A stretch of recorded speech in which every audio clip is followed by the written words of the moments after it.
Hello, everyone. Thank you for tuning in. I am Jaylee. This is JayLeesCorner, and this is Tuesday's Foolishness, okay? Because it's Tuesday, right? I believe it's Tuesday or whatever. So, again, happy Tuesday to everybody.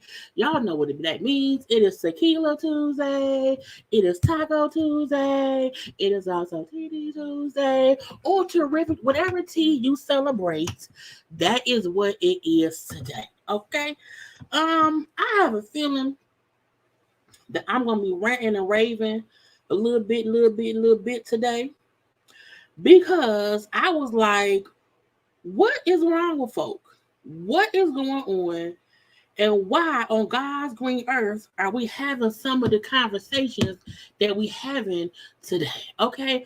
And I just want to be sure to, get my feelings out so that everybody can know how I feel. Okay. Everybody can know how I feel. Anyway.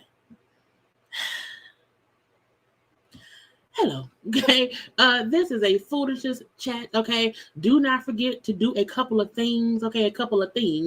Make sure to subscribe to my channel to become a whole JayBird, and okay? Do not forget to follow me on social media at JayLeesCorner on IG, also on Twitter. Do not forget, okay, to like the video. Hit the like button, okay? Hit the like button, okay, because it's the thing to do. And what else? Hit the like button, subscribe, share the video, comment in the comment section. It's a conversation between all of us, okay, everybody around here and whatnot. Thank you to the live watchers. Also thank you to those who will be watching the replay. So hey to y'all around here. Hey y'all, how y'all doing? Did anybody mention that other girl trip gone wrong? I don't know that is. So I don't know what you're talking about. Hey, my. That's my. Okay.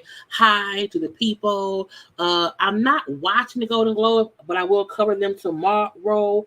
The fashion of it all, who won this and who won that, because I can just watch the blogs or whatever. But I just forgot to set my DVR to record it, and I'm like, I can just find out who won, and we can discuss that tomorrow. So tomorrow's live. We'll discuss the Golden Globes and whatnot. Okay, hey, yes, a rant and a rave. Okay, a rant, and I almost was going to rant yesterday, but I stopped myself. Okay, so this is going to be a whole live about all kind of shit, but I want y'all to know, for the most part, I'm just trying to make sure,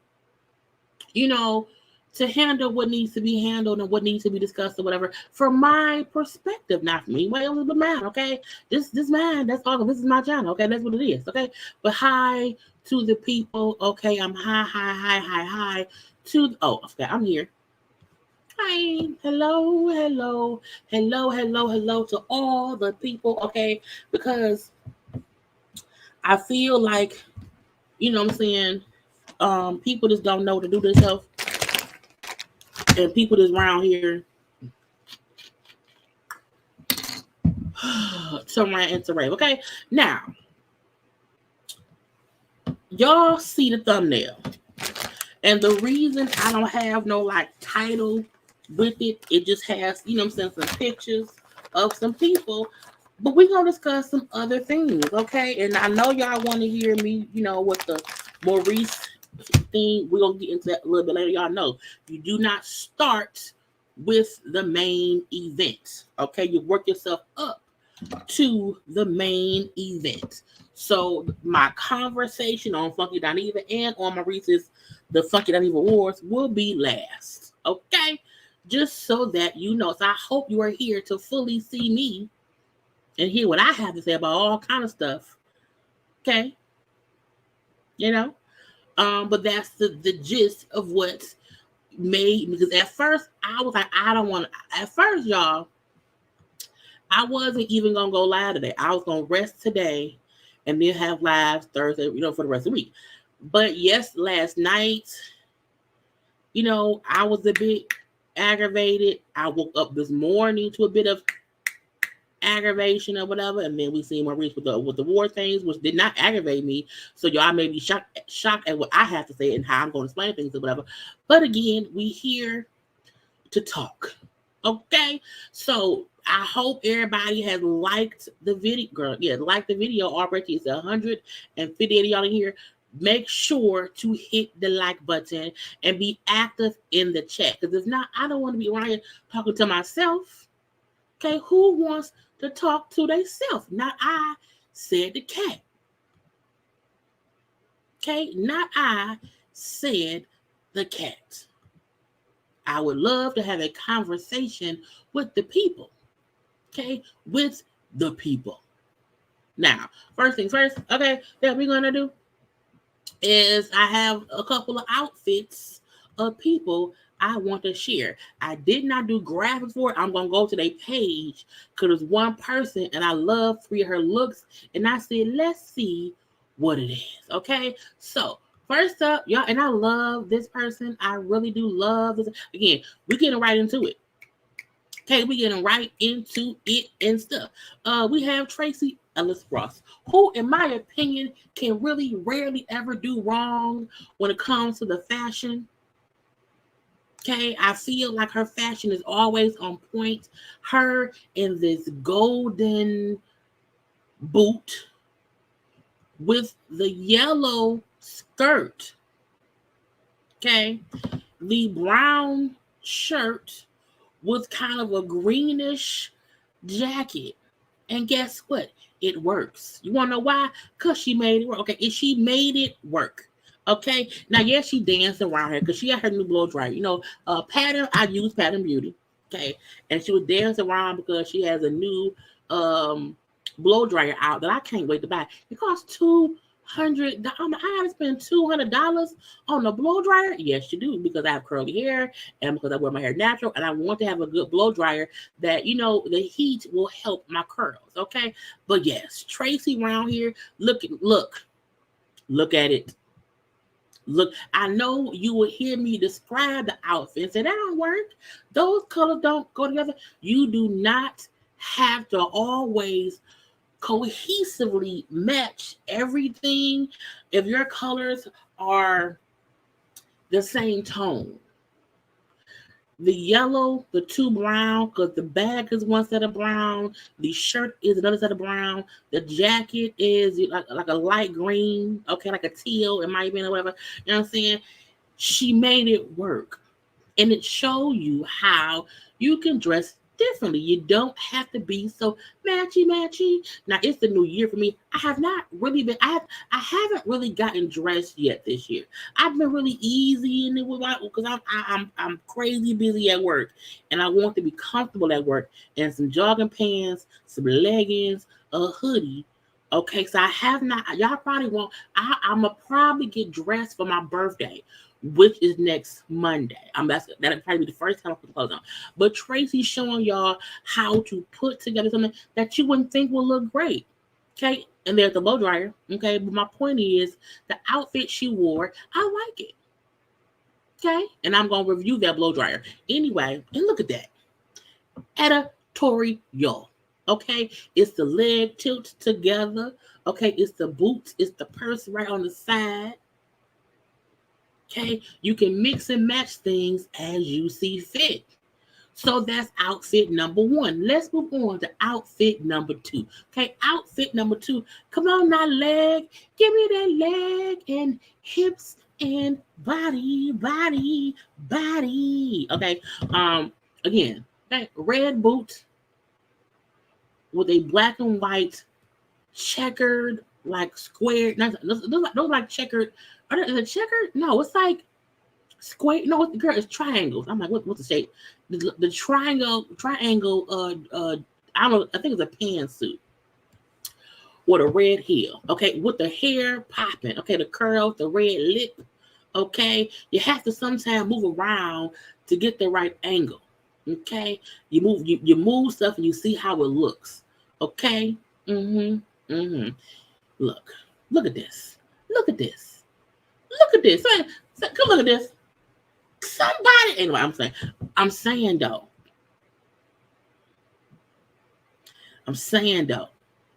You might not think to wear this pattern because it looks really busy. I would everything you see her in, I will wear too. Okay, it looks really busy, but it works. Okay, it works. The hair works. The outfit works. The lips. Y'all know I love a red lip. Love a red lip. And as soon as my braids come out next weekend, when I take my braids out, I'm gonna have my natural curl hair until I get my hair done. When is I get my hair done? Whatever. Is it next week? End of this month. But I'm gonna show y'all my naturally curly hair before I go get my hair, flat ironed and stuff or whatnot. Okay, because I love a good curl. Okay, and I'm just like, it's just so editorial. You sit around here and you just snap. She used to model. What she does? She does still model now. Cause look at this. This is a model. Okay, and again, okay, angles. Y'all know, and for anybody, it's all about the angles. I love her style. I absolutely love her style. Okay. Anyway, lastly, the last look from Tracy Ellis Ross is this amazing pantsuit with the yellow heel. Oh God. Oh God. I love it. And look, I love it even more from the front. You hear me? Look at those parachute pants. Oh my God. I want it. This is why I have a whole closet room and 5 freaking closets, because I love it. I love it, and I can feel it in my bones. I'm gonna probably be on somebody's website this weekend looking for a pantsuit because I need a new pantsuit. Where's my super suit? Where's my super suit? I need me a super suit. This is a super suit. Okay, that's a freaking super suit. Mama, we gotta get this and look alike. Okay, Mama, I know you're probably watching the way, Mama. I'm saying, okay. Love it. Love it. Love it. And I hate heels. I hate heels. So I would not wear heels with this. What kind of pair of black heels I can wear? Some black boots. My point is, you know what I'm saying? It's amazing. It's amazing. It's amazing. It's amazing. Okay. My mama. I get my fashion from my mama. Okay? Because when we get dressed, we get dressed. Okay? Anyway. That's the fashion portion. Because when I was like, we don't need to look at other folks' fashion today. Now, again, tomorrow we will go over all the Golden Globe fashions because all our favorite people were at the Golden Globes. So we will discuss. It'll be a whole fashion thing tomorrow. And some guy stuff too. But today I said all we need is Tracy's these three looks. These three looks. Because those were literally her last three looks while promoting the hair dryer. Okay. Round here with an amazing blow dryer and amazing fashions, giving us all the looks that we love and not knowing that we want some parachute pants. Okay. That we want a checkered dress or pantsuit or whatever this was. We want a chair and a camera. Okay. We want some checkered stuff. We want some gold and some yellow and some brown and some really, really, really, really, really light green. I think that jacket is green. I think it's like I can't think it's like a, what, I can't think of the color. But again, it's not, is it not green? It's like gray. No, it's like gray. It's like gray. It's not green. It's gray. But my point is, she's making us want it. Okay? She's making us want it, and that's what matters. Yeah, the hair dryer is $200. So if anyone wants to send me $200, I'm just joking. But I have to, I have to order it today. I have to have it. I really have to have it.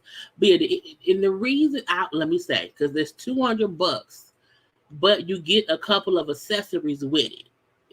You get like 4 attachments with the itty bitty blow dryer. Okay. But again, if you have natural, like I don't like putting heat on my hair. That's the main reason why y'all see me so much. Y'all saw me so much before with my hair up in a bun. I own a blow dryer. I bought the dryer probably 10 years ago. You know what I'm saying? So I'm like, I need a blow dryer. I need me a new one. And this is because I use her hair product. So when I do my review, it will be a review of the blow dryer and the product I use from her on my hair. Okay. Now, let's get into, some topics. Okay. Let's get into some topics.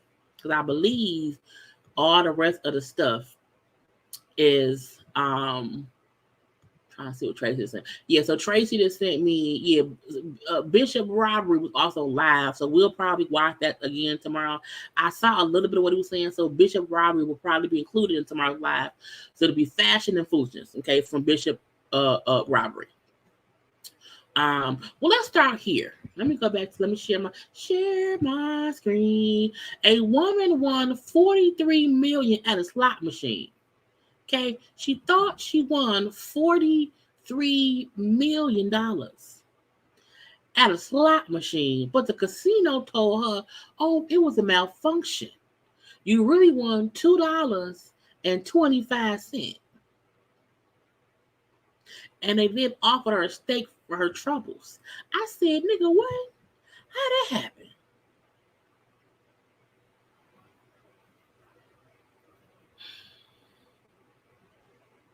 I was like, it's so confusing. Because if the machine told me I won $43 million, well, it said $42,949,672. That's a hell of a malfunction. Now her name is this is per the Uncut. Katrina Bookman. Not Katrina Bookman. Is it Bookman's daughter? Katrina Bookman was playing the slots at a Resort World Casino in Jamaica, Queens, when she secured what would have been the largest slot machine jackpot in U.S. history for $42,949,672. She took a selfie with the machine to mark the moment because again, if I won 43 million, I want a picture. I want a picture. So she took the picture, whatever. Okay. And later said her whole body went numb because I'm rich. I'm rich, bitch. I would go numb too.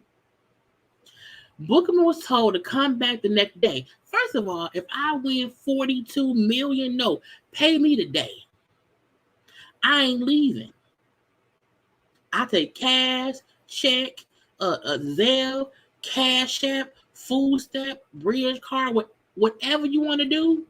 I need my 42. Look, what you need, ma'am? I need my 42,949,672. I'm not leaving until I get it. I want it all. I want it all. Money, cars, and everything. I'm not leaving here. I don't care. Casinos don't even close. Why would I leave? But again, she was told to come back the next day to discuss her winnings. First of all, ain't no discussion, bitch. I want my money. We would have been fighting that day. Immediately. I have to leave. I need half up front. If you want me to leave this establishment without my money, I need half up front. Give me a down payment to leave. You got to pay me to leave because this machine right here told me I won 42,900,049. I need half up front. We don't need to talk. Give me my money. All of it. I want all my money. I want it all. Rub it in my hand. Okay, I want a Scrooge McDuck dive through the money bin. I want my 42,949,672. But they told her, hey, come back tomorrow to discuss. But when she asked an employee what she would walk away with, they would say, girl, you ain't winning nothing. First of all, and that's when the fight was started. The minute I said, how much did I win? And they, girl, you didn't win nothing. Bitch, who you talking to? Yes, I did. I won it all. The New York State Gaming Commission said Booker's machine had malfunctioned and she'd actually won just $2.25.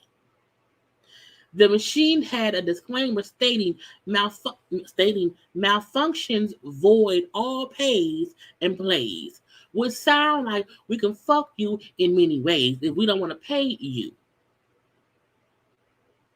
First of all, I would have camped out. I would have called mama, go to Target, buy me a sleeping bag, bring it to the casino. Why? Jaylee, why do you need me to bring you a mama? Because I won 42 million and they want me to leave. I got kept out here. I can't go nowhere. Mama, bring me a sleeping bag and my mama would have been on the way. My mama and my sister and DJ and him, my brother would have came from Arizona.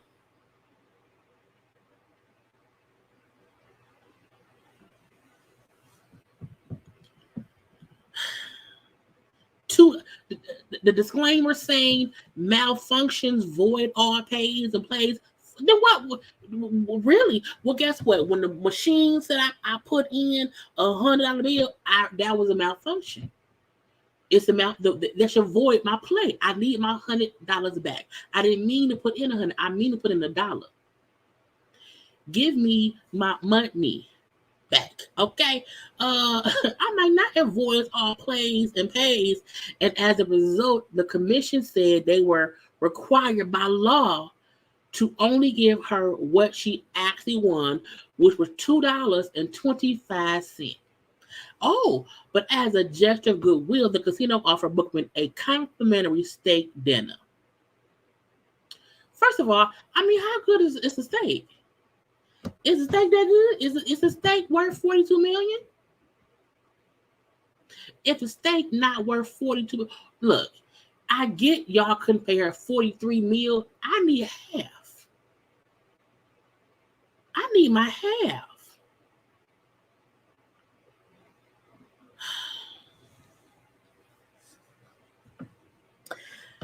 That's also why I don't gamble. I've been to a casino maybe 3 times in my life where I gambled. I'm not a gambler because I feel like it's a sham. I don't gamble. I rarely ever play the lottery. I play every once in a while. I don't want to waste my money. And she sat there and won $42,949,672. And they then told her the following day, hey, you didn't win nothing. We're gonna give you $2.25 and a steak dinner. Now I like steak. Okay, I like steak. Going to get my steak for my birthday. Because I'm fancy like that. But ain't no steak worth $42 million.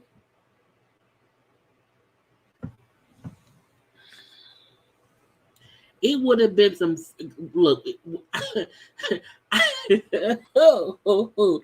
if any of y'all have watched the movie The Glass Onion with Janelle Monáe's in it, and there's a scene in here where she's just breaking all the glass, and she's breaking everything, that would have been me in the casino. I'm knocking over all the fuck this shit. I'm knocking over every machine I can. Okay, I'm knocking over all the machines. I'm knocking over glasses of drinks. I'm knocking over steaks. Period. Because you ain't going to tell me to go home and come back tomorrow to discuss what I want and then tell me I basically want nothing. She spent more money in gas and money coming and going. And then, girl.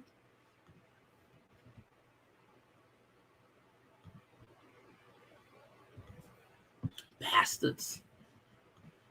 I wonder if she got a steak though, because it did not say if she, took the steak. Did she want the steak? And there should be some kind of rule to where if you play and the machine gives out an amount, you have to pay that amount. Your machine should not say any amount of money that it can't afford to be paid out. Because that's such a random number, and the machine should not be able to even give out a number. Y'all can. What was the malfunction? I need a death. What malfunctioned?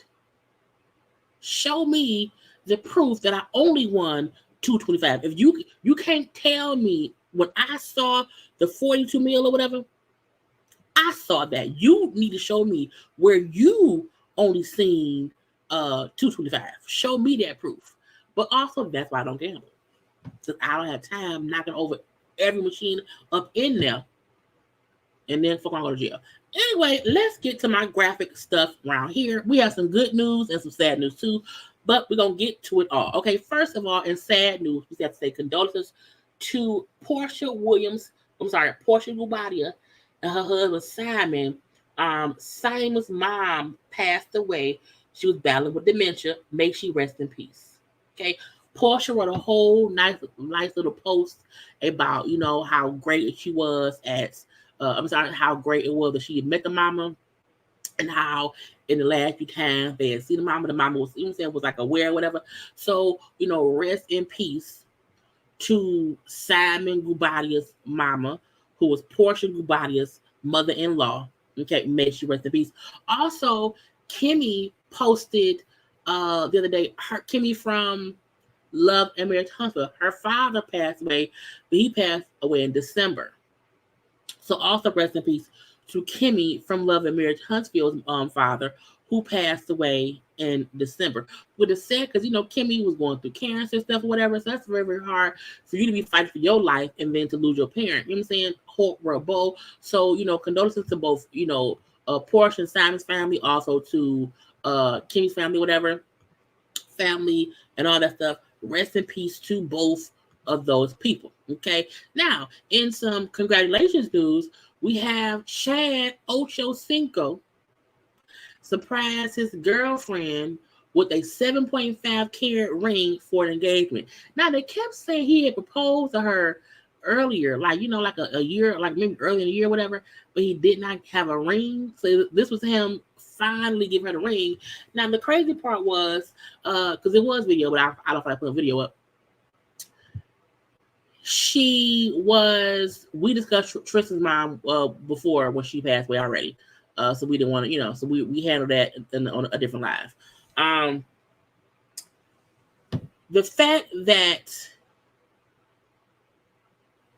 I feel like if you already proposed, it's not a big deal now. Okay.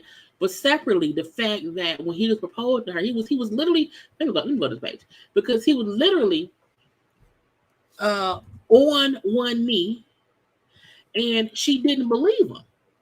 I was like, how much of an asshole could your boyfriend be that while you are getting proposed to, you don't believe that he's really proposing to you? I said, that is crazy. Because first of all, that means you play too damn much.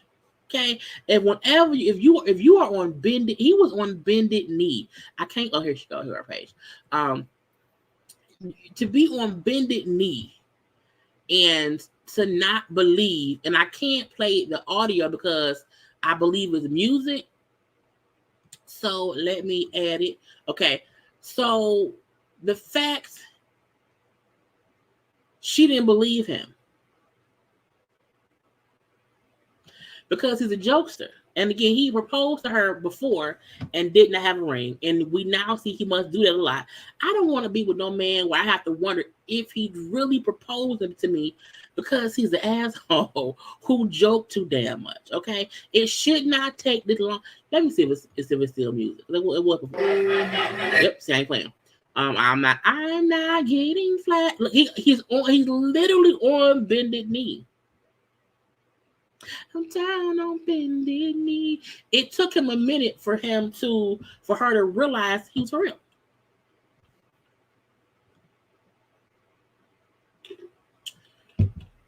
Reports are saying he gave her the same ring for. I don't know. That I don't know, but I do know for a fact they was engaged before. So I don't know. But this is what she said. Oh, you for real this time? Oh, is you for real? Are you for real? You want to marry me for real this time? Yes. Okay. And then she was serious. Who don't get serious once the man is on bended knee? Honey, somebody check her Evelyn. I mean, first of all, she earned Evelyn favor. Truthfully. And she had that show, Southern Tampa. Was it Southern Tampa? Yeah. Southern Tampa on Netflix. It got canceled after one season. Was it on? No. Was it on Netflix? Either on Netflix or on, I don't know, one of the two. But again, she finally realized that he was big. Girl, I do not want no kind of fiance, no kind of boyfriend. Okay, you can't be with me if you joke too damn much, and I can't trust that when you propose to me that you being for real. At all. Okay, it don't work for me. But congrats to the couple. Y'all know they got that baby together, the little girl. Okay, if he like it and she like it, I guess I love it or whatever. Don't leave them be. But congrats to the newly engaged with a ring this time couple. Okay, also congratulations to Shamar Moore. Shamar Moore at 52 years old is expecting his first child with his girlfriend. Is it Jezere? I don't know. But when he's expecting a baby, it's going to be a baby girl. They had a gender reveal and whatnot. Okay, so congrats to Shamar. Okay, these are two beautiful people. Shamar's face looks so naturally, surgically natural. Like, I feel like he's had something done. Not much. He's had like great work done. And it may not even be like surgical, but he's had, maybe some Botox or whatever. Little nip, little tuck, little something, okay? But he looks amazingly, naturally, surgically natural. He does. I like it. I like it like that. Okay, but congrats to him. Y'all know his mom passed away, I want to say last year. I think it was last year. That was very hard on him, as it would be for anybody else.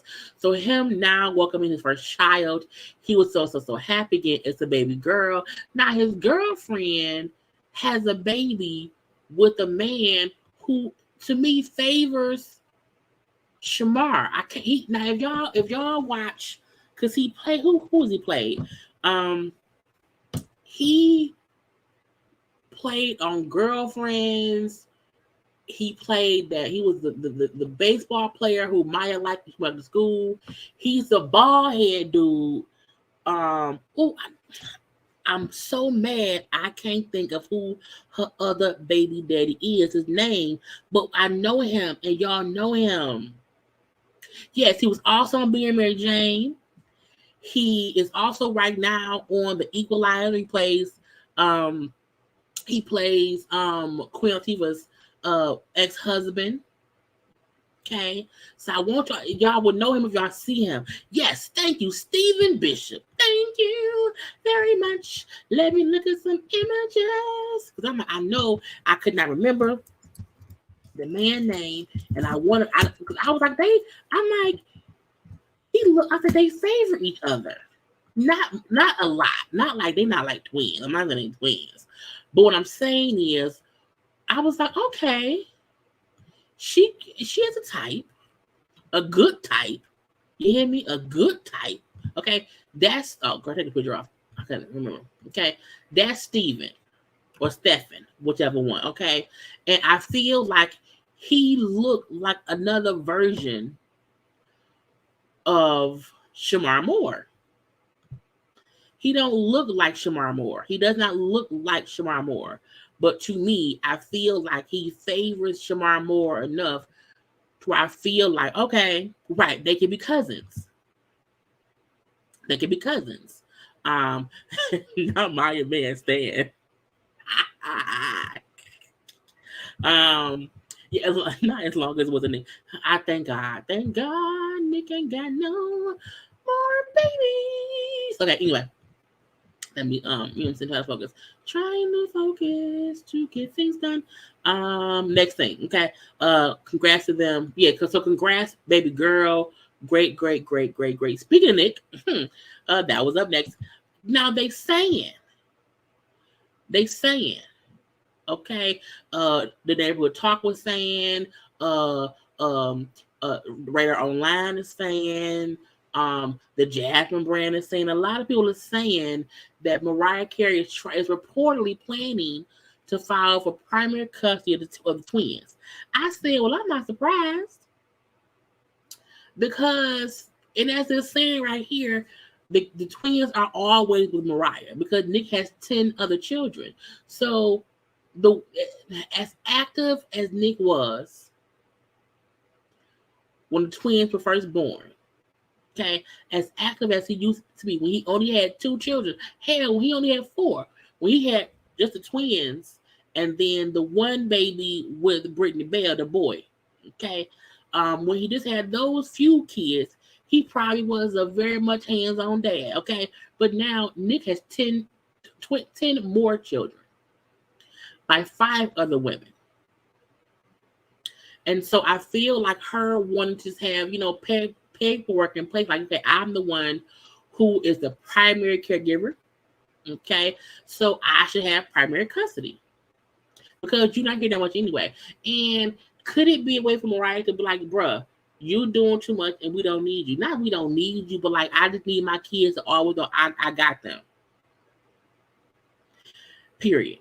Because as much as we know that Nick got money, Mariah got money too. Okay, she has money too. And I also think it's a way for her to also show I'm not in this foolery shit with him and all these other women. He had all these kids, but look at all the other kids. It's 12 kids. Out of the 12 kids, only 3 of them were born like separately. You know what I'm saying? Meaning the other 9 were all born like together. he would be having like 4 and 5 kids at the same time with these women. So, you know what I'm saying? It very much shows he's irresponsible. He is Father Abraham. Children, as far as I can see, okay, children everywhere. And it's like he can't. People always say, "Oh, but he's rich." He still can, unless he has all the women on a commune together, which Mariah would never do. He can't possibly be there at all times for all 12 kids with all 6 mothers. Because, in my opinion, Mariah Carey ain't for that bullshit. The newer one, Lanisha, who happens to be the black one, the new black mama, she don't seem to be as much with the BS. You know what I'm saying? So it's like, you know, he doing too much. Right. Mariah has long. The fact that Mariah Carey's song goes #1 every Christmas. She's making money over hand, over fist, over feet, over ankles, over whatever.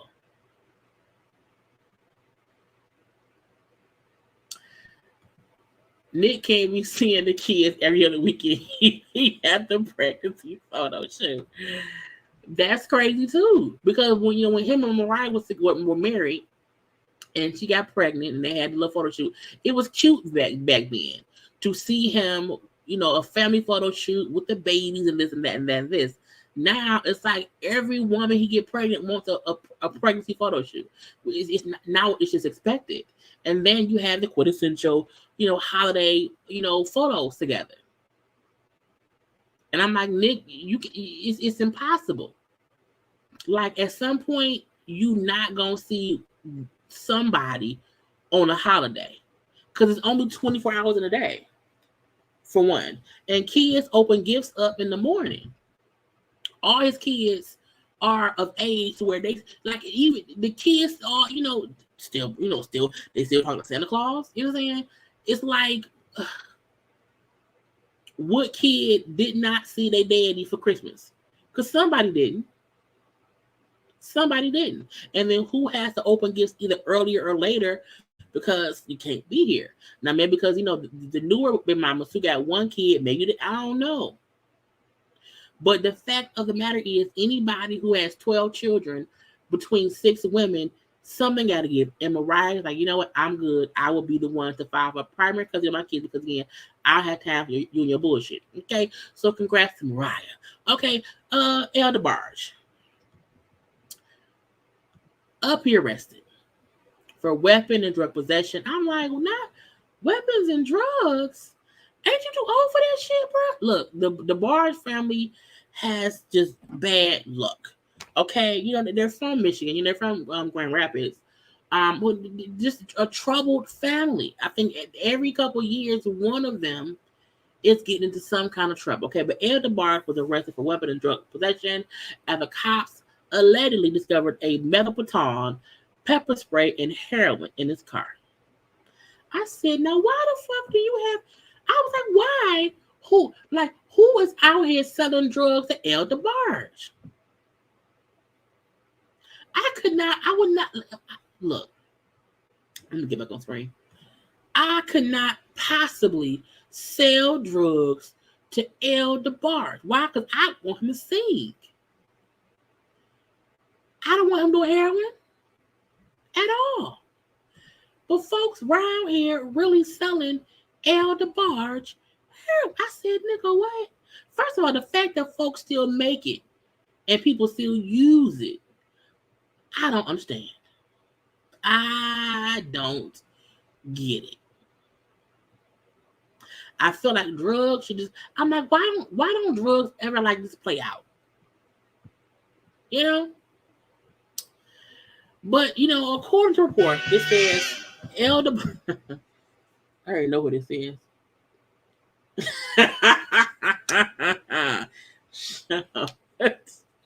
I could be. I'm talking to somebody. I could be, and you would be right there with me. Anyway, according to reports, Elder Barge was placed in handcuffs on Sunday the 8th at around 3:40 in the morning. Why are you out, El? Okay, he was out here with expired tags on his car at a gas station. Now he was parked. Okay, he was parked, and they came up because he had expired tags. I gotta remind me to. Well, I'm gonna do my tag. Okay, I'm gonna forget my birthday coming up. Remind me to do it. I'm talking to him. When they realized he also had an expandable metal baton in plain sight, probably because he was fighting off people who may want his heroin. They then looked and found what seeing the baton made them search the car. Okay. They then found he didn't have no license. He had some pepper spray. They said they thought he had some narcotics. Okay. They then tested the shit. They came back and it was heroin. I was like, Lord Jesus. Okay. Now he did post $25,000 bond. So he out. But I need somebody to be around here being Elder Bard's sober partner. Okay. Someone keep Elder Bards safe. Okay. We losing so many people around here in 2020, in 20 whatever. Because every time I turn around, somebody leaving. I'm tired of that shit. So somebody go get L. Sit him down somewhere. And just make him sing some songs. Okay. That'll be the rhythm of the night. And that's it. That's it. Because I'm like, L, don't do that. L, don't do that. Now, speaking of folk doing stuff, I'm like, what are you doing? Donnell Jones. Okay, Donnell Jones, who was not where he was supposed to be, where I want to be. He wasn't there. Okay, he got sleepy. And look, I get sleepy too. I don't drive when I'm sleepy. I don't want to crash. I have not been drunk in a long time. Okay. Donnell, though, said, I fell asleep while driving yesterday and ended up in the ditch. It's what he walks. I walked away with no injuries, but I learned a valuable lesson that if you're tired, just park the car because this could have been bad. I know that I am truly protected, but I need this experience. Thank you, God, for wrapping your arms around me as you always have. Now, he literally drove into a ditch. He literally drove into a ditch. I said, was you just sleepy? Was you drunk? What happened, Donnell? The funny thing is, I hate, because like driving home from like my sister's house, like there are like ditches like in the roads, because it's out in the outskirts. And I said to my mom, I'm like, Mama, the ditch over there I'm nervous. Okay, I'm nervous or whatever. So I'm always scared that I could drive in the ditch. I'm always paying attention. But he really drove all the way down in the ditch.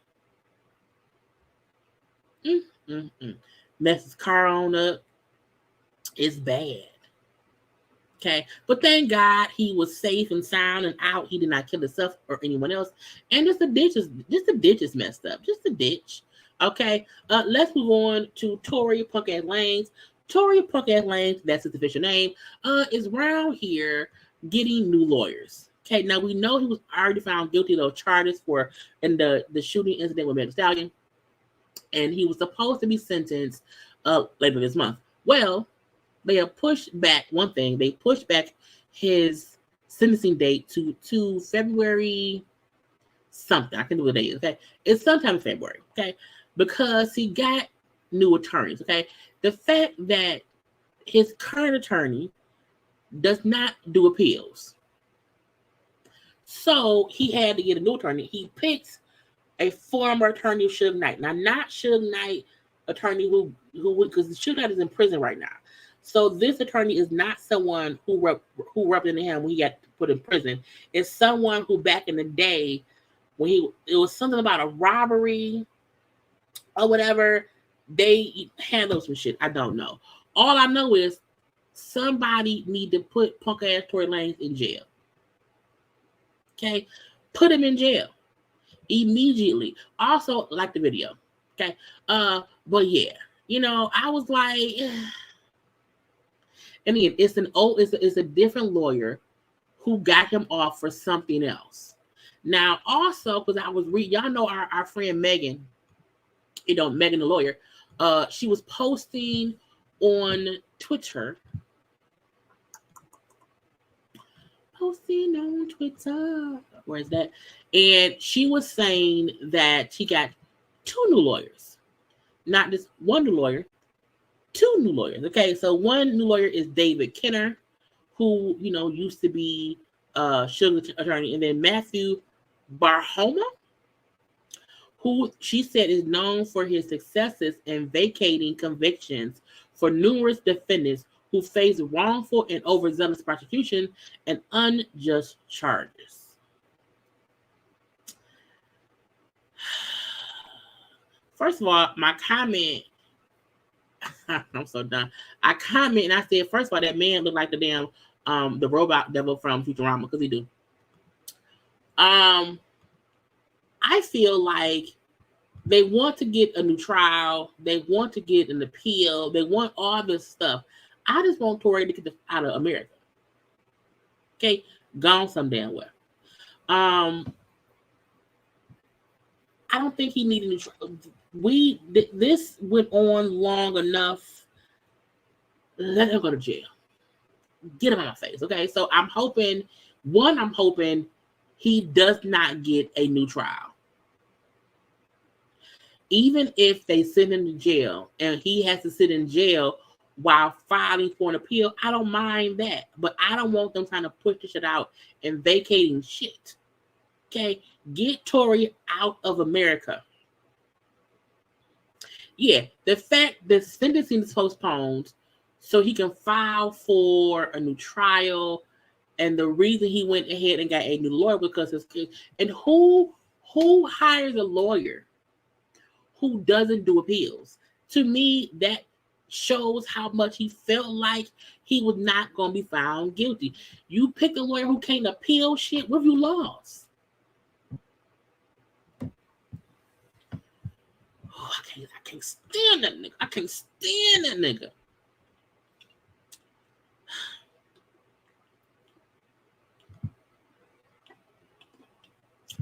On my nerves.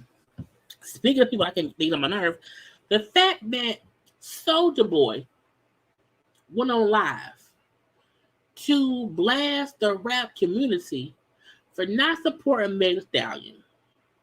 And I'll say first, look. I'm not saying what he said was dumb. What he was talking about made absolute sense.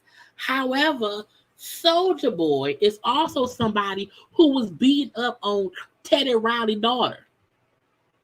Okay? Up here beating that lady up. My braids are tight, y'all. Up here beating that lady up like a fool. So you want to tell me that you have time to be around here telling other folk to not, go off on other folk for not supporting Meg, in her trauma with Tory Lanez. You created trauma and did not want folk believe in Nia Riley when she said that you jumped on her. So, sir, shut up. Speak for yourself. Okay? You can't tell folk they wrong for not supporting Meg when you are an abusive woman yourself, bro. We watched you try to attack Nia on Marriage Boot Camp. So you can't fuss at anybody for what they've done or didn't do, because you are a questionable human being too. I was like, get out my fucking face. Girls, just, you know what I'm saying? When you see stupidity caught Soulja Boy, just leave him alone. Okay. Next, I'm trying to get to my end points. Bambi and rapper Scrappy, okay, supposedly have broken up. I'm not surprised. I also don't care. I feel like Bambi and Scrappy, okay. Every time I see Scrappy, I just have to say, I just have to. I got money in the bank. Scrappy was an amazing rapper. I wish he rapped some more. Anyway, but I'm not surprised because they were having a lot of issues. They kept trying to fix their issues, yes. However, I feel like, when you marry, you are supposed to attempt to work shit out. But at some point, when nothing is working and y'all are just really just unhappy and stuff is not going right, it ain't nothing wrong with, you know what, we tried. Now, they got married in 2017. Yeah, 2017. They have 3 children together. Um, the children are 3, 2, and 1. Plus his oldest daughter with Erica. And so at the end of the day, hopefully they're happy. Whether they are staying together or whatever, children are happier when their parents are not fussing and fighting all the damn time. And if they are or have broken up, just co-parent effectively and let it be. That's all you can do is let it be. Okay. They also said that Kylie and Travis broke up. Also, don't care. I said in the comment section that, I was like, first of all, not Nan Kardashian or Jenner is with their baby mama or baby father. Okay, all of them have a few babies and then they break up. Okay, Rob Sr. and Kim broken up. Okay, Kim and Bruce broke up. She became Caitlyn, and then that was separate. Kim and Kanye. Okay, Courtney and Scott, Chloe and Tristan. All of them is no hell. Rob and China. None of them are with the people they had children with. So I'm like, why is it a big deal? Each of them find these men who they like black penis, okay? And then when they find out it ain't all what it's supposed to be or whatever, they just plan to have more children so their kids all have the same father. That's all it is. That's it. Kim, married Kanye, so technically she's not a baby mama. Because they got, married and divorced. But again, they get together, have kids, and then eventually the shit breaks apart.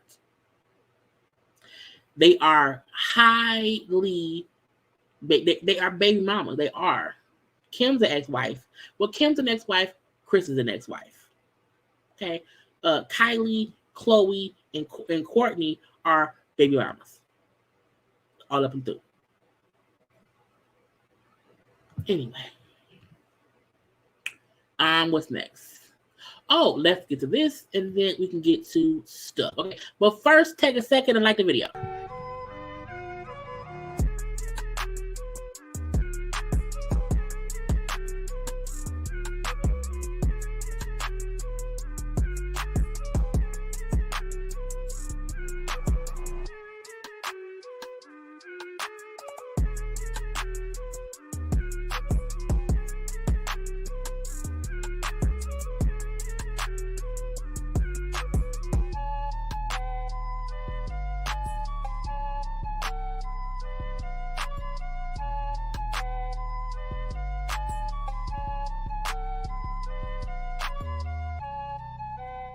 Because y'all know liking is the thing to do.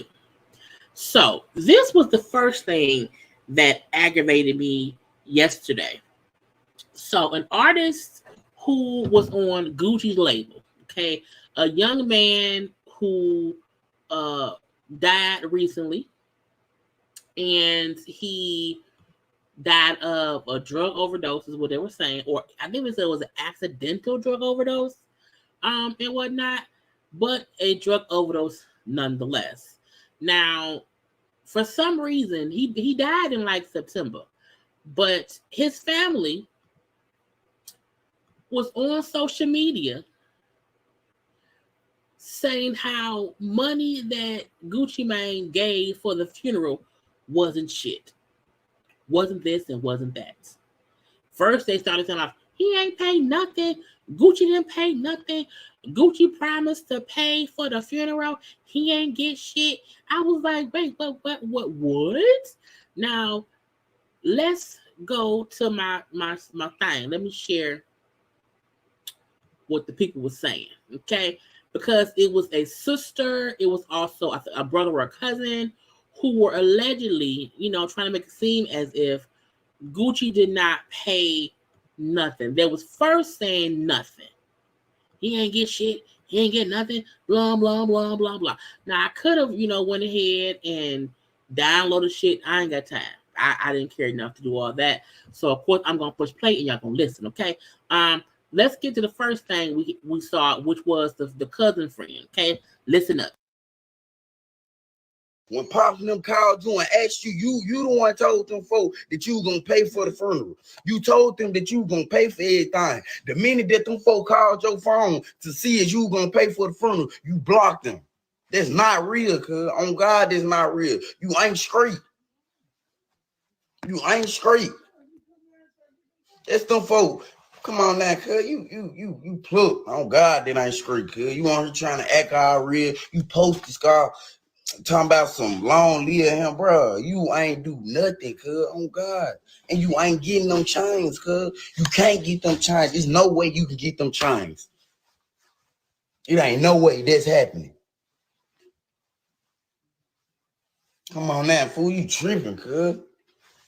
Thought we just gonna let that go, cuz. No. It's over. You played. And we don't need your. You dead wrong. I said, Gucci ain't help with shit. Like I said, Gucci ain't help with shit. Gucci ain't help with shit. Gucci ain't help with shit. Gucci ain't help with shit. Fuck you, Tommy. I don't give a fuck about no receipts. No funk ass 10,000 there. Ho, they want enough. My brother funeral was 60K in all, bitch. 10K. Fuck.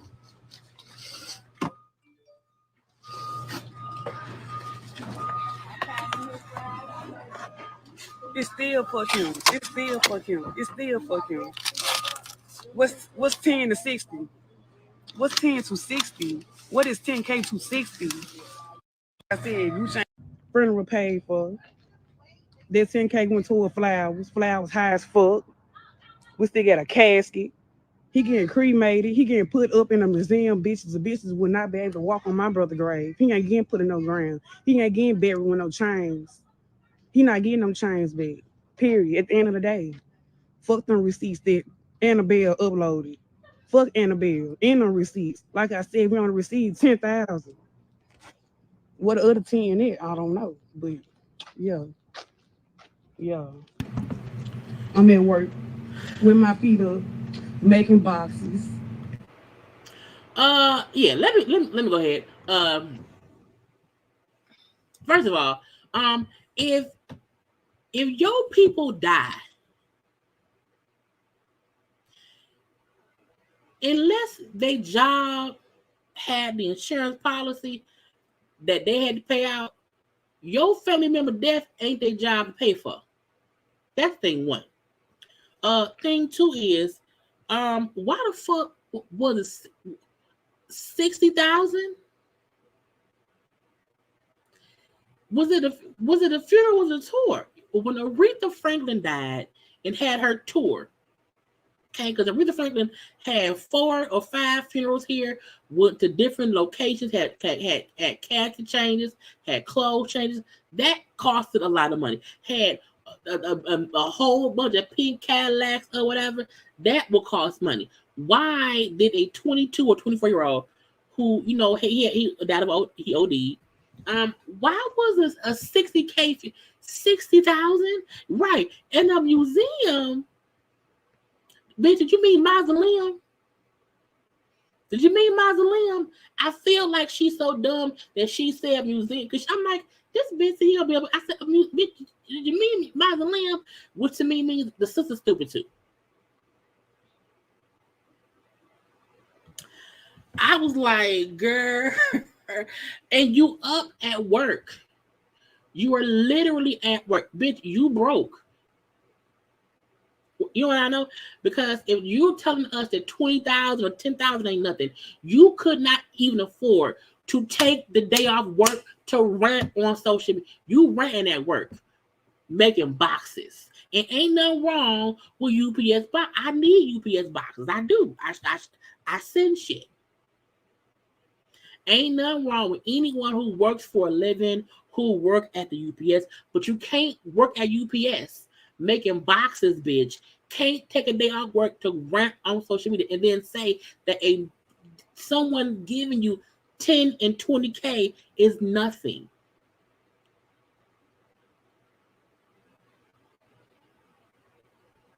You sound dumb. You sound dumb. Now the cousin brother dude who was talking about Gucci wanted to change that. Like, I also feel like Gucci, if you gave that boy some chains or whatever, he died, you should not ask for the chains back. That I agree with. You know, you can't get them back. But I also feel like, I mean, did y'all bury him with the chains? What it could have meant was, if y'all not gonna bury him with the chains, give him back. I don't know. But the fact that Keisha K, you know, his wife, Keisha K, or she posted, like, what y'all mean? Bitch, we paid 20 grand. She posted both receipts showing they made two $10,000 payments on 2 separate days. A total of 20 grand. The fact that she's saying was 20 grand when her funeral cost 60. This is my issue. When Gucci told them, hey, don't worry about it, we'll cover the funeral, to me, they went and probably went up, over, and beyond. Okay, they want all the shit. And on one part, because I tried to find the live myself to watch the whole thing, but I could not. Because at one point, someone was saying, you know how much a casket costs? Yes, I know how much a casket costs. I talked to my mama, and I was like, Mama, when we were planning our dad's funeral, I remember sitting in the goddamn room to pick a casket. And you see the shot of it. They shot a video at the funeral. For what? For who? For why? They shot a music video at a funeral.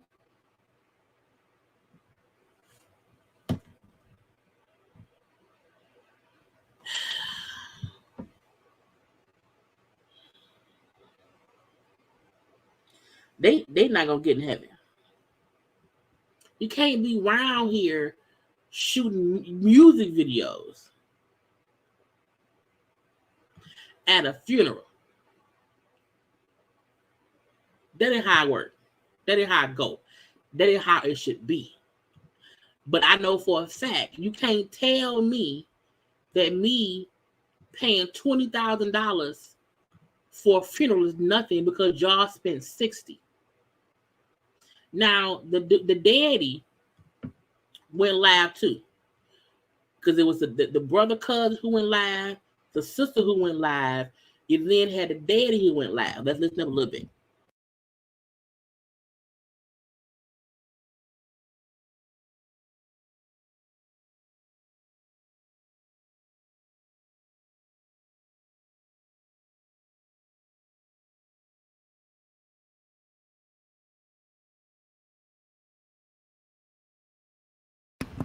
I know I didn't add it. I was reading Keisha's. I was looking down reading Keisha, like he see your face. I don't want to play I don't want to play the I don't want to play the music. So but I wasn't paying attention, but I'm gonna put on the daddy talking. Where's the damn share button at? Girl, see, but I laughed at her, and my face was what? What is going on? I got to send shouts out to I don't know. They gave my son a big boy chance. Gucci. I got to send shouts out to Gucci too, y'all. Y'all might not like it, but I got to give my boy what he did, man. He gave my son a major chance, man. You know, I can't let y'all throw dude under the bus like that. Come on now. The truth is the truth, man. The truth is the truth. I gave nobody permission to do that.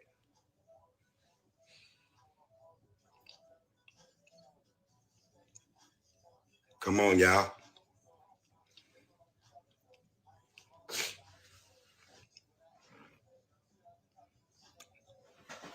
Gucci. Shouts out to y'all, man. Big ups to y'all, bro. We made it happen. We couldn't have did it without y'all. You hear me? But the truth is the truth.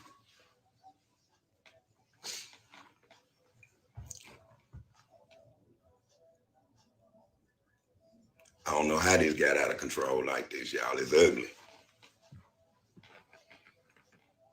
Gucci did what he did. 100 is 100.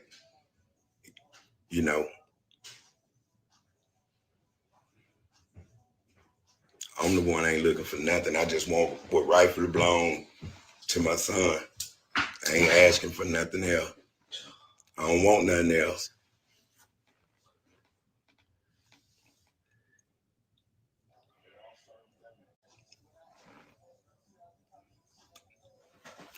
Gucci, shout. I appreciate y'all. Atlantic, all y'all, I appreciate y'all. What was said, what was done behind my back, I had no control over it. I had no control over it. Y'all did that. Atlantic, they sent their 10 bands. Gucci, he sent his 10 bands. I covered the rest. I covered the rest. I appreciate that. Big time. Big time. Certain things were said that shouldn't have been said. It was wrong. Man to man, I wish somebody would have just dialed my, and talked to your guy 100. You know what I'm saying? All this out of control. Gucci them, hey, the best thing ever happened to my son. So to me, the father knew them kids was on some bullshit. Okay, to me, he knew, like, look, they sent to. I'm gonna reiterate. I don't understand why anybody's funeral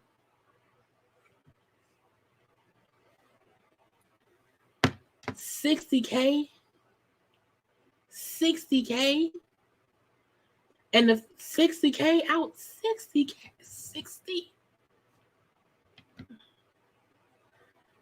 Also, people, get life insurance. Okay, I don't care how young you are. He was 22 years old. Nobody should have to chip in to cover your funeral. Okay, get life insurance. Life insurance does not have to make your family rich once you die. It should be sure that they're not in debt and don't have to be in debt burying you. Them kids come around here saying, oh, $28K ain't shit.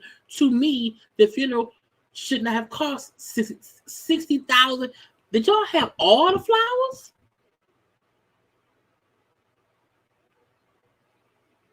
Because when she said 10K only covered flowers, I said, bitch, what kind of flower did y'all have?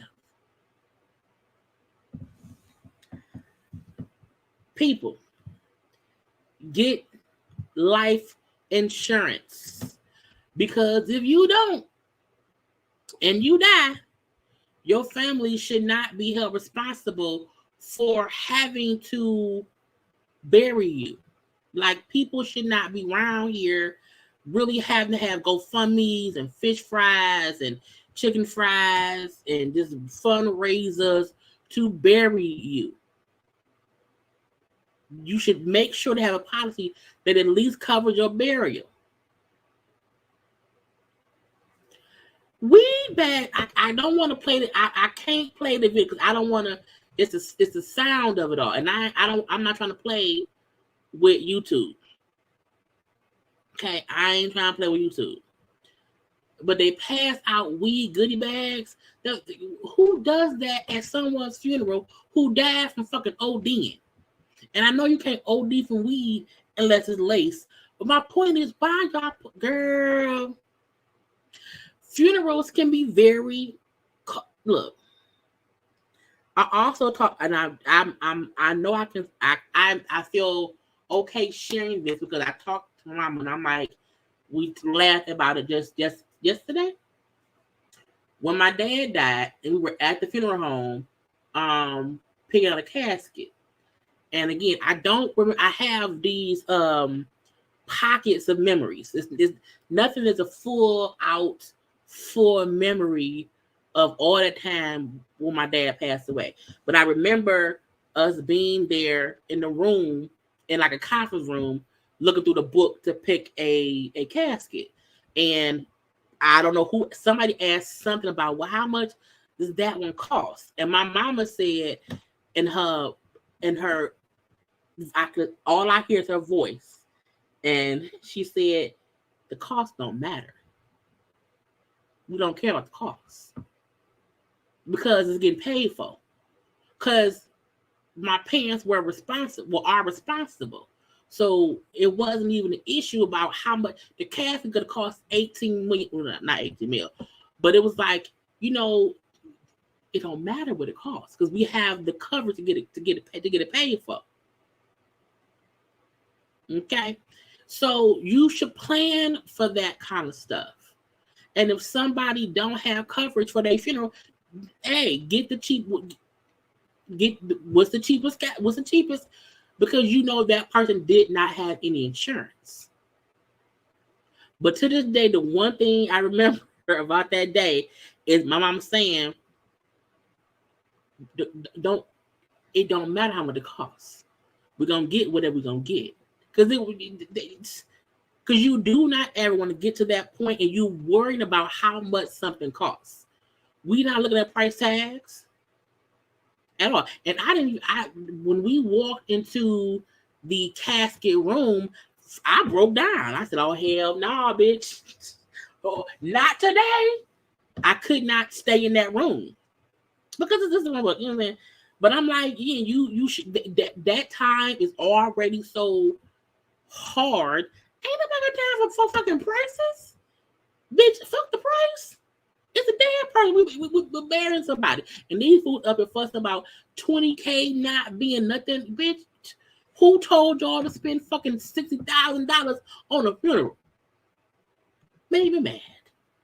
Anyway, I want to go to Maurice. And then lastly, we're going to go to Funky Dineva and what he said about the girl being fat. Because that's why these are my two. I'm be cussing and fussing when we get to, you know, to Funky and what he said about Monique or implied about Monique.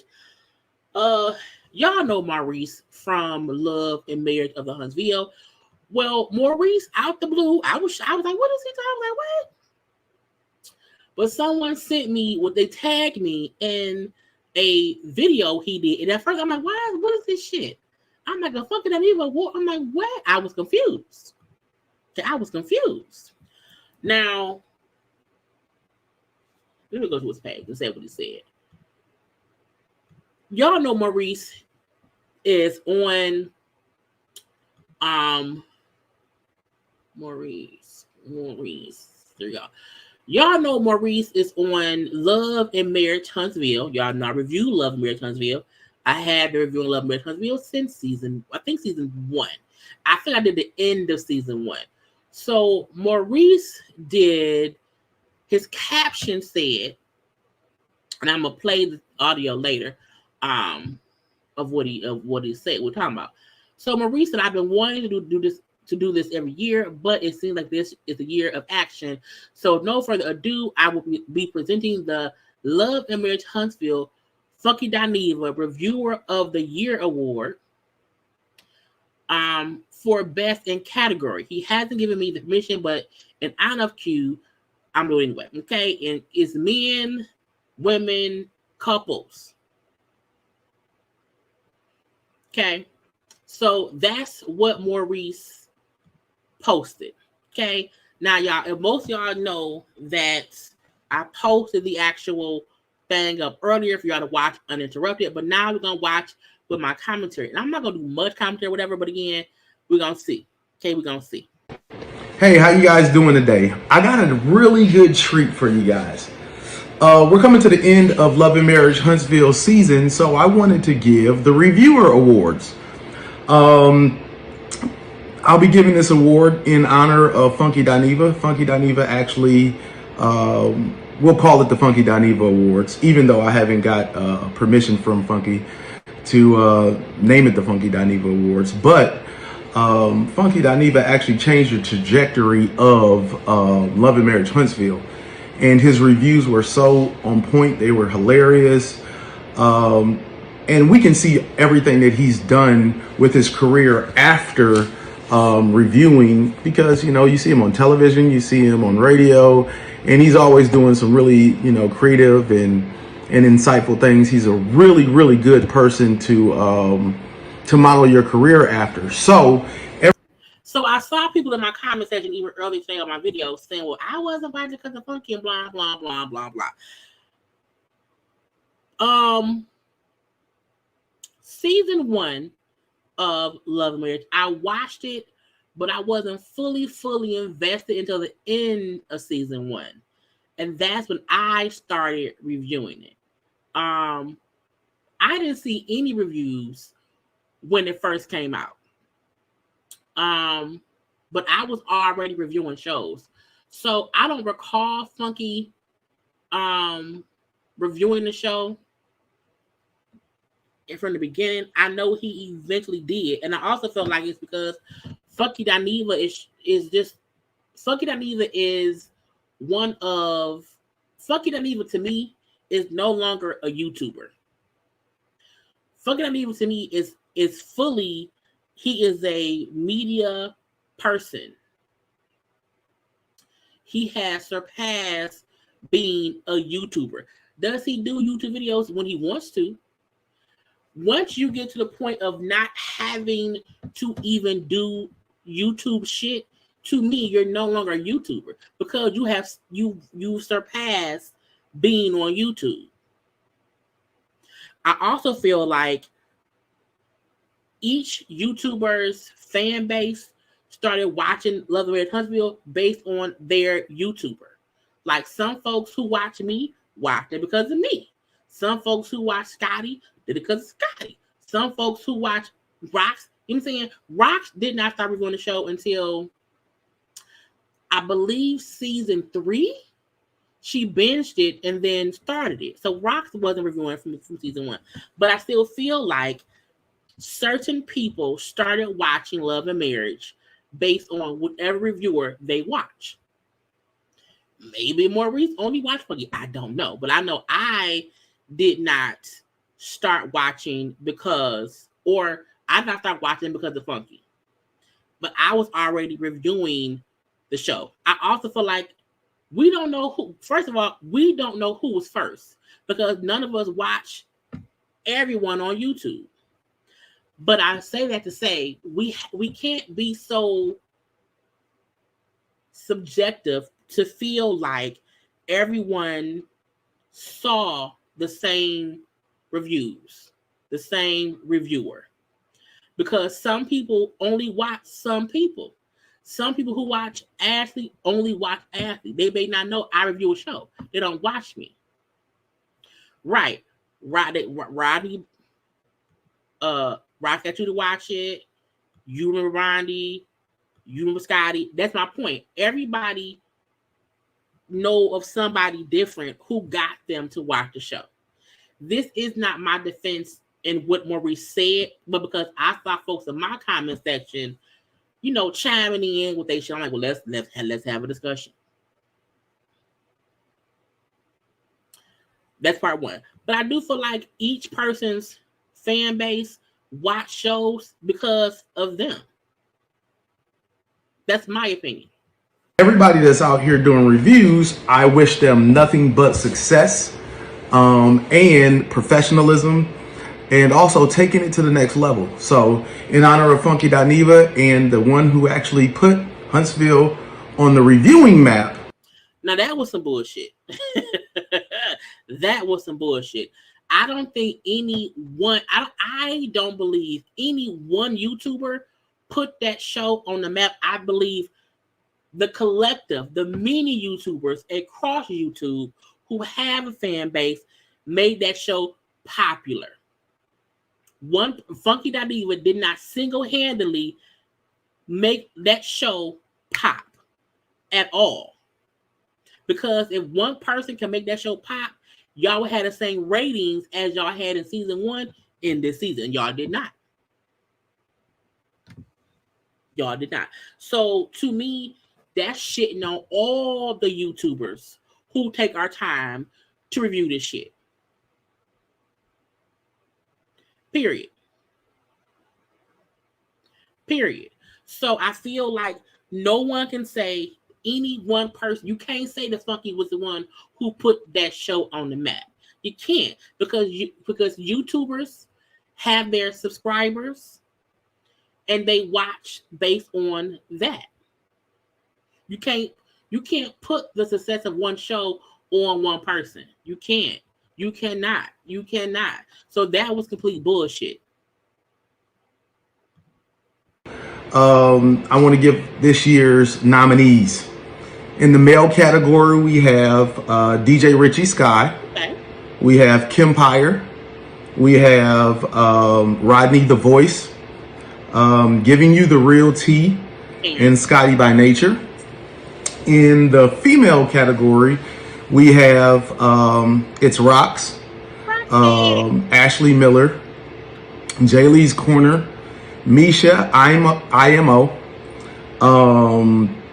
Jamie That's Me, Color Me Pink, Bondi Blue, Empress Radio, Diana Rose, I don't know, correct me if I'm wrong, Kia Simone Speaks, Niecy Dixon, Brown Skin Girl, Hey Girl Hey, Queen Sheba, Da Silver, and Aunt Ann. So I also saw this comment a lot in my comment section about he was gaslighting. I'm gonna say this. I feel like as a YouTuber,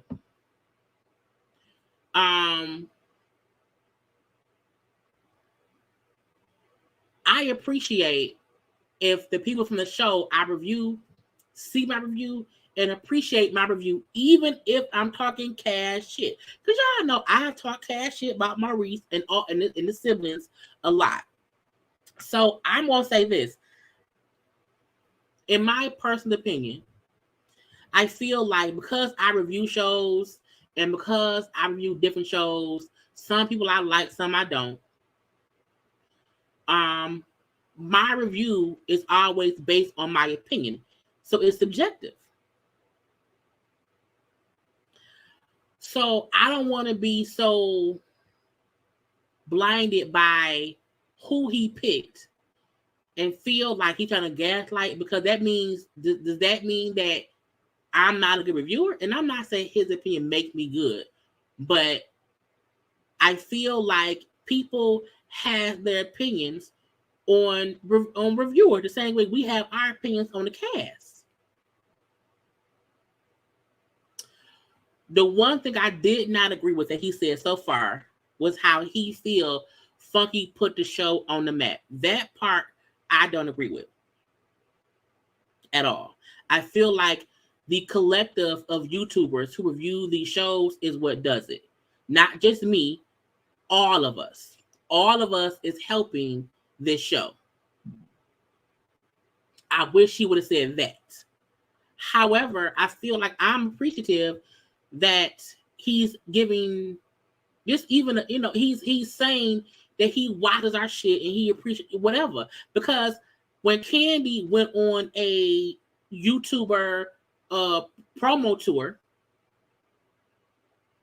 which gave YouTubers the shine, which gave YouTubers the appreciation, because Candy know that the YouTubers and the reviewers are the people who help the show get further. No one was upset for Candy for picking who she picked, in my opinion. Because Candy picked, I think it was like 10 people.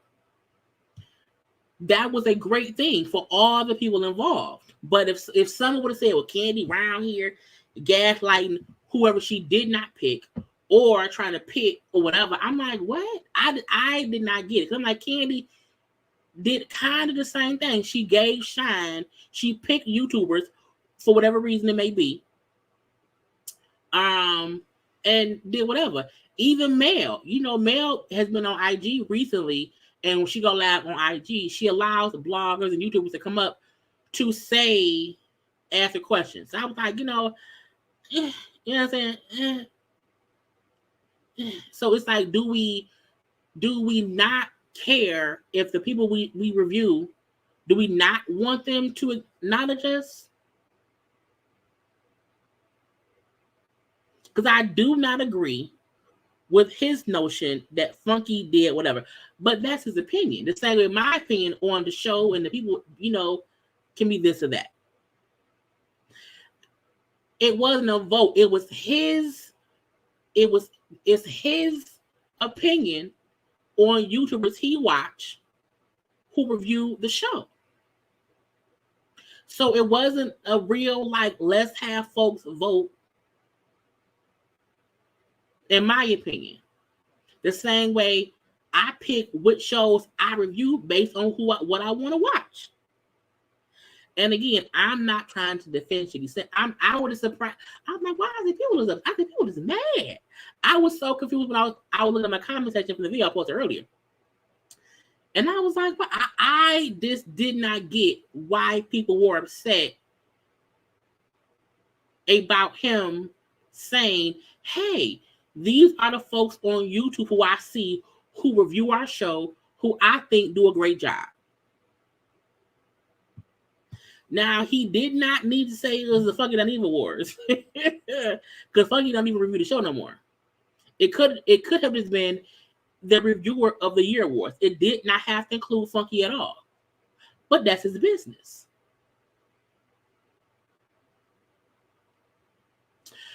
Well, no, because sometimes I'm not nice to that man.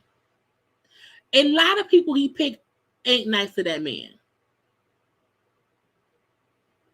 Because he said verbatim that Terrence be going off, that Scotty be fussing. We know that DJ Blue Sky is very neutral. But let's keep listening, y'all. Let's keep listening. Now I've actually qualified each one of these based on my own personal review of the reviewers. And I have different categories as far as top tier, objectivity, you know, hilarious. Let me address this because I don't know why I need y'all to pay attention to when you talk about me.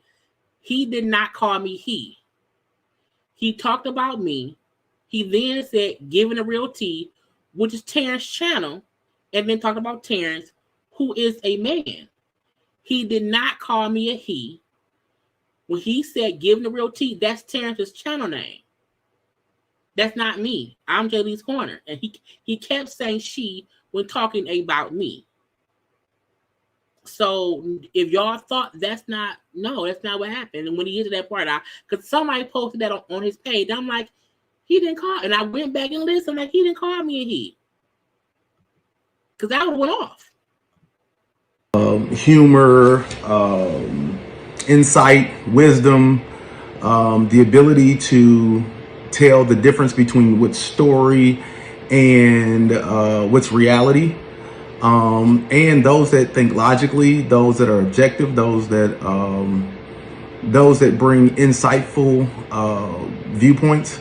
So I'll tell you a little bit about what I like about each individual viewer, and then I'm going to give the awards to these individuals, so they'll get the Funky Dineva Award. It should just be called the Reviewer Award. It should just be called the Reviewer Award, because Funky Dineva, you know, is an actual person or whatever. But I'm like, you know, and I don't have to be that. I feel like we all know that a lot of these people be watching our stuff, but I mean, we want that. I don't know anybody who does not want someone to watch their content.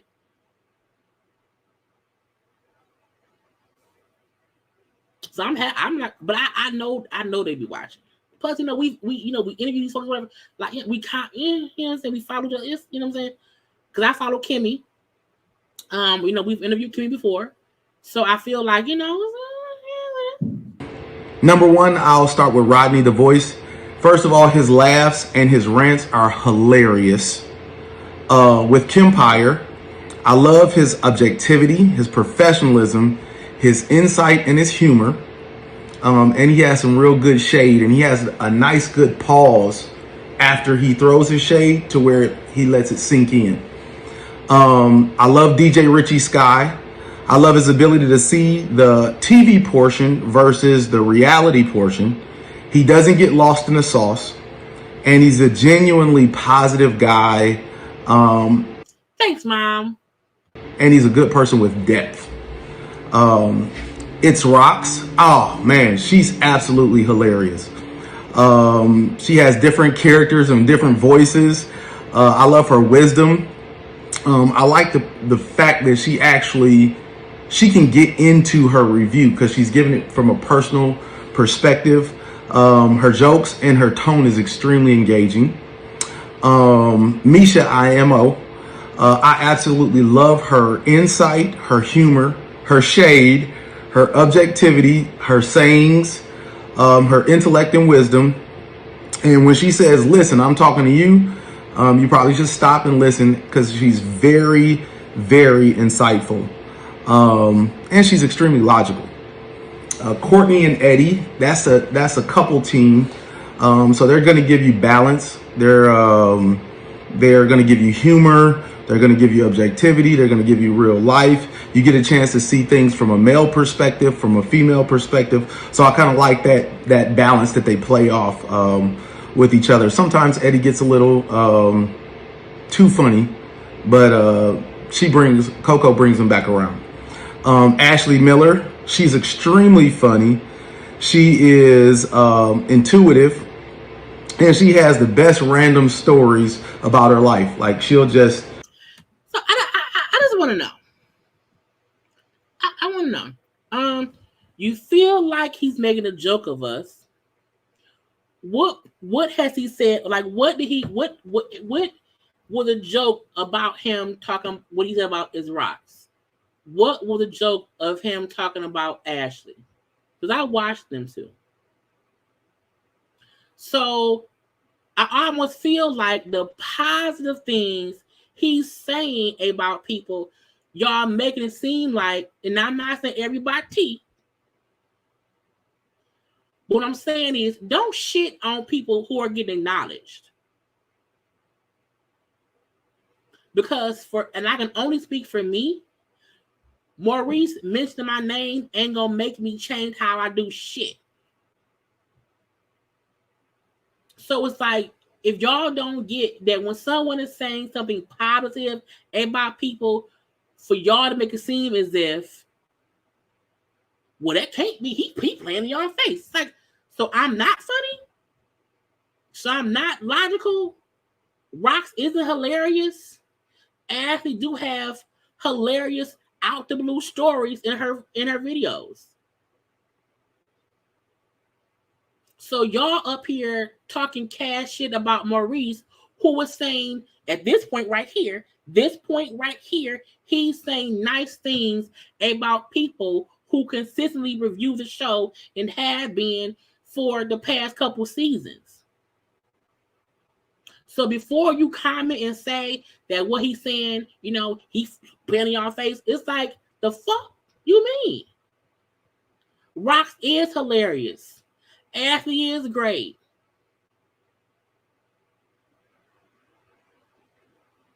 Did y'all even watch what he said? How y'all shitting on my people? What the fuck? That's what's making me mad. He's right here now. Later on, he gives things that he feels he doesn't like, that whatever.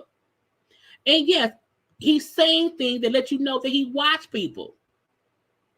Because how would he know that Rock does all these voices and that she speaks from a place of her in her marriage when she reviews the show? Because he watches her. You would have to watch Ashley to see that when she does her reviews, she will pop in some random things about her life throughout the live. Whether it's her leg, her Uber ride or whatever. So y'all should not be, y'all are shitting on nice things he's saying about y'all faves, about me, about Scotty, about Terrence, about Rudy Scott, about Bonnie, about Jamie, about people y'all like, y'all faves. He hasn't said shit negative yet. I feel like that y'all watched the fucking thing he said. Right, he quoted what Misha say because he watches. And to think, don't y'all have jobs too? Don't I assume everybody around here has some kind of occupation where you have to be gone and working, but y'all find time to watch us, and we love y'all for taking your time out your day to spend an hour and 40 minutes with me right now. Why is it hard to believe that Maurice takes time to watch reviews too? Just wondering. Because he just said great things about people so far. You know, she has some really, really engaging stories before she actually even gets into the review. JayLeesCorner, I really like her because she's creative. She's excellent at working through story. And you know how I know he must watch me, because my reviews is a full story. It's not just a show. So I'm like, oh, he has to watch me. That's not a typical critique or a typical that's not typical. You have to watch me to know I tell a story.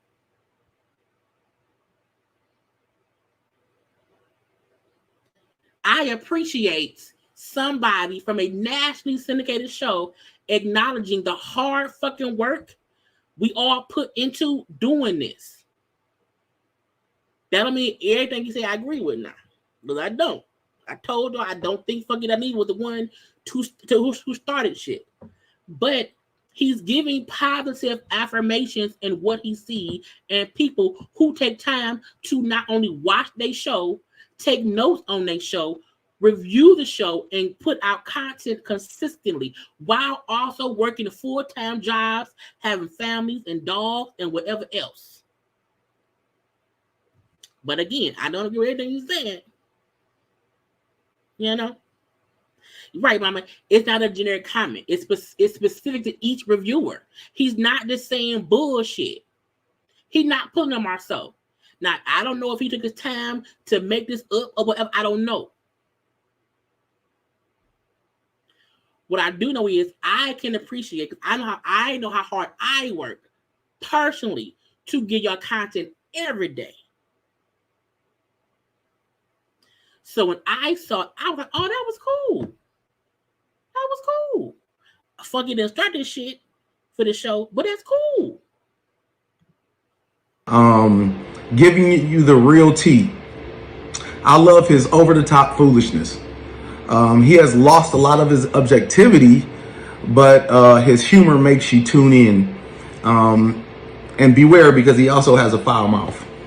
So the fact that he gave good and bad. Terrence do cuss a lot. Terrence has a foul fucking mouth. He does.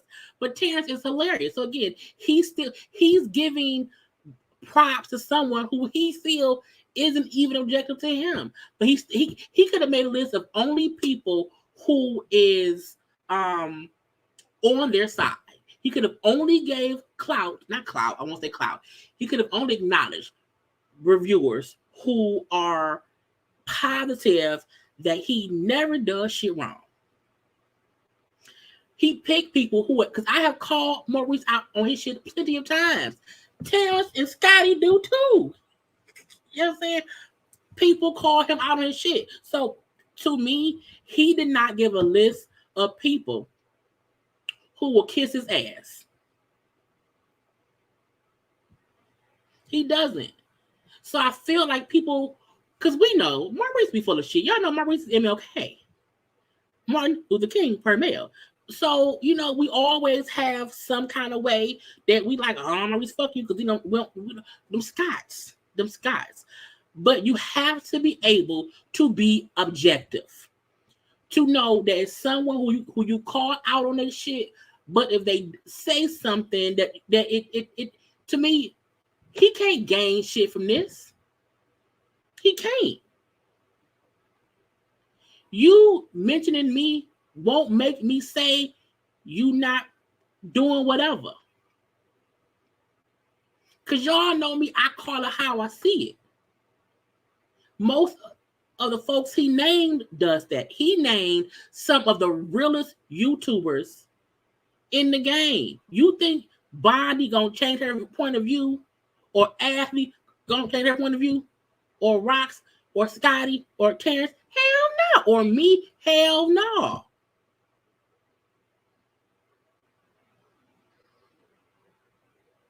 Put some fucking respect on your fave's names. Give us some fucking credit. Know that we're not gonna kiss Maurice's ass because he said, "Hey y'all, thanks for watching." No. Scotty by nature, when he isn't screaming at us, and we know Scotty screams, and we love him for that. He has some good insights. He's very funny at times, and when he goes, I have a real job.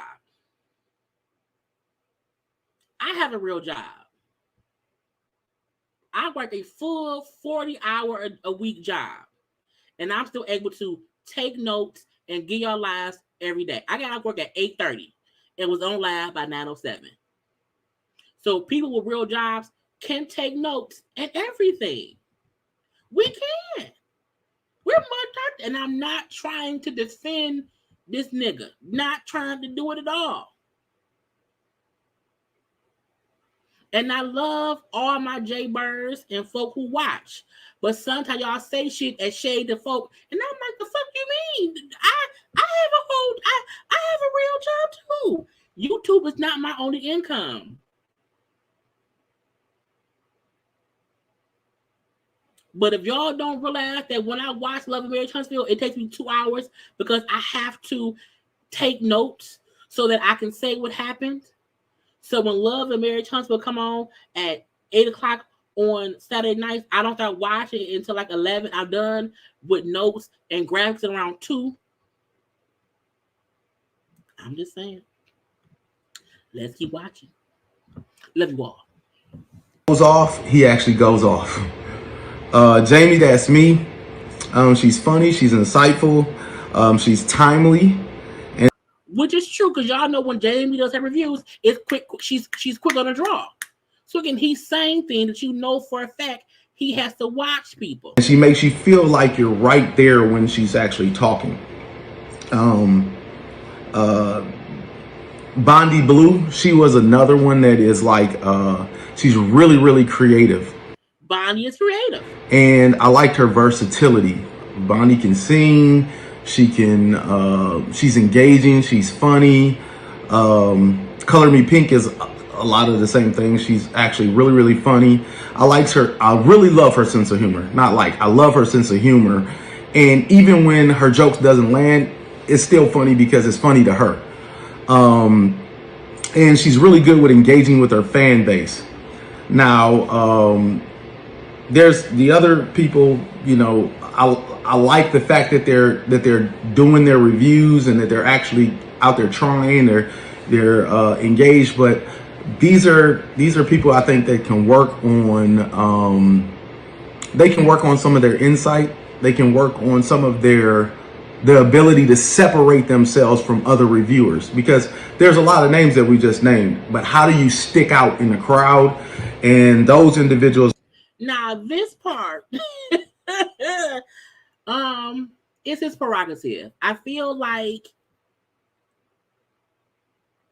if he's saying, I watch these people, but they need to do a better job, in his opinion, to stand out. And to me, what that means is that I think, because I post about this on my thing. I said, look, you have to brand yourself. I just literally, because Tammy Talks had posted on her IG stories. She had posted, where's my page at? I can't find nothing. Tammy Talks had posted, I think, and she's also a YouTuber.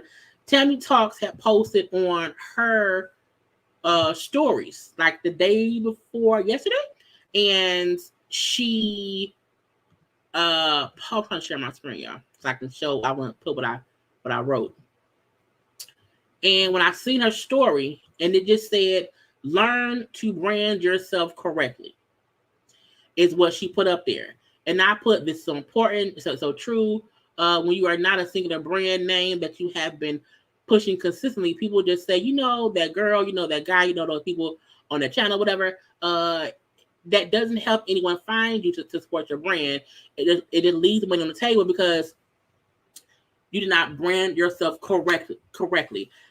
What that means is, I feel like people don't sometimes know that because there are so many people that review things and so many of us that we're talking about the same thing or whatever, I can't understand if some people feel like I watch so-and-so a little bit, but they don't stand out enough to me personally. And I wish they could just be, you know, stand out more. He didn't have to word it this way, but I feel like as reviewers, we talk cash shit about people. You know what I'm saying? We talk cash shit about people. So I really wasn't upset at it, but I can also see why it wasn't really needed. Because people are gonna do what they can do. But again, the fact that this is his opinion, that's on him. But I do feel like branding yourself correctly means you stand out in the crowd. If someone think, oh, JayLeesCorner, oh, Skydiver, oh, they'll think of a name to say, oh, Bonnie Blue. They'll think because you branded yourself enough to where people will recognize and remember because you've been branding yourself. And some people may not think to brand themselves that much. And you know what I'm saying? You know. But I feel like I can't get mad at him for critiquing shit because I critique shit every day. I'm finna critique Funky in a minute, okay? But I'm just saying I get what it was. So let's keep listening. Our Empress Radio, Dana Rose, Diana Rose, Kia Simone Speaks, Aunt Ann, De Silver, Niecy Dixon, Brown Skin Girl, Hey Girl, Hey, Queen Sheba. I kind of got a little, I think I got a little off when, as I'm watching, I see people losing objectivity. So I think Bondi Blue kind of lost me a little bit. She used to be, you know, in the top rotation, but she kind of lost me a little bit when she lost some of her objectivity. That's his opinion. I know folks was pissed in the comment section. That's their main opinion. That's for Bonnie to handle and on how she feels. I don't know if you talk about it yet or not, but you know, I feel like but he didn't put her in that cake because he didn't say her name in this part. I don't know. My point is, everybody used to watch somebody, listen to someone or whatever, and they may not do it as much anymore. I know for me, for YouTube, I used to always watch the Levine Life. I used to always watch them. And then I just kind of I didn't watch him as much, and I don't watch him at all now. But I also just feel like he didn't have to say this, in my opinion. But again, because I also say what I don't like about the show, can I be upset?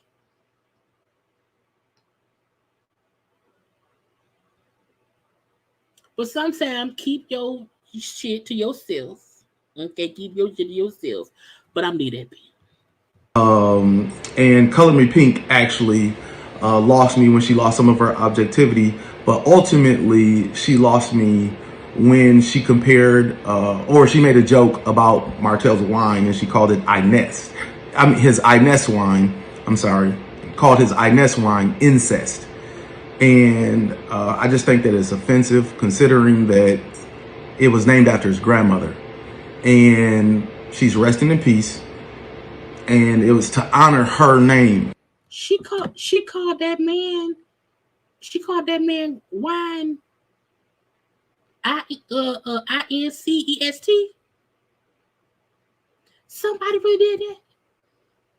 Yo, did somebody call that man grandma wine INCEST? Girl. And her legacy. So at the very least, I think that we could be respectful with the name and give her the honor that she's due. So she kind of lost me with that. But nevertheless, she's still good at what she does. I'm sure that she'll get it corrected for next year. So to give you the top tier of reviewers for both men and women and couples, I would say Rodney the Voice, Kempire. I don't watch Rodney the Voice. I just started watching Kempire. Is Rodney the Voice? Should I watch Rodney the Voice? Should I? Hey, 2 L's. Hey, girl. Should I start watching Rodney the Voice? DJ Richie Sky. DJ Richie Sky is also, because DJ Richie Sky has an inside track to the production, like he's on a whole different level to me, almost like a Funky Dineva, because they have a direct in with most of these producers and shit where they get interviews easily or whatever. So to me, I feel like, they're just on a whole different level. Okay. You know what I'm saying?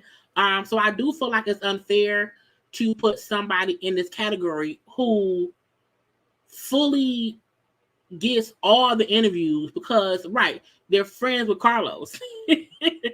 So but again, DJ Rich Guy has been doing it for a long time. So I know for me, I refuse to, I currently do not compare myself to people who've been doing it for 10, 15. I can't compare. Okay, I'm new in this thing, or whatever I'm saying, but I did not feel like, but again, because he's Carlos friend. Okay, anyway. It's Rocks, Misha, IMO, Courtney and Eddie, Ashley Miller, JayLeesCorner, Giving You the Real Tea, Scotty. Well, so you can't say, wait, because somebody is saying he's picking people who don't stir the pot. I stir the pot. I stir the pot. I burn the pot. I toss the pot. Okay. The only person who I feel is very much so neutral is DJ Richie Sky. He is very, and that's not a negative thing. He's very neutral. He don't stir the pot. The rest of us is some pot stirring one. Okay. By Nature, Jamie, that's me. I'm sorry. Giving You the Real Tea. He also lost some of his objectivity as well. So I'm sorry, he's not in there. Scotty by Nature TV, and Jamie, that's me. So, with no, the winner was who was the winner? The winner was girl, I don't remember. Further ado, I forgot. I gotta watch it. The couple reviewer of the year is Courtney and Eddie with Coed. Congratulations, you guys have won the Funky Dineva Award for Couples Reviewer of the Year for LAMH. No further ado, we'll go with ladies first. This lady is, to me, one of my favorite reviewers. Behind Funky Dineva, she's really one of my favorite reviewers just because of the insight that she has. She's extremely funny. She knows how to cover all of the bases. And that award goes to Misha, moving forward. Misha, IMO, she's hilarious. If you haven't seen her, you need to go see her. She is absolutely hilarious. She has very good insight, and I just love her sayings. And last but not least, this was a really tight race, but I'm gonna have to go with DJ Richie Sky. Okay, anyway, whatever. But again, I feel like, what I'm saying, I did not mind what he did. Again, I did not agree with everything he said and some of the bullshit or whatever. I also felt like he did not have to say people that he felt like, could improve or whatever. You know what I'm saying? But I was like, I was not offended.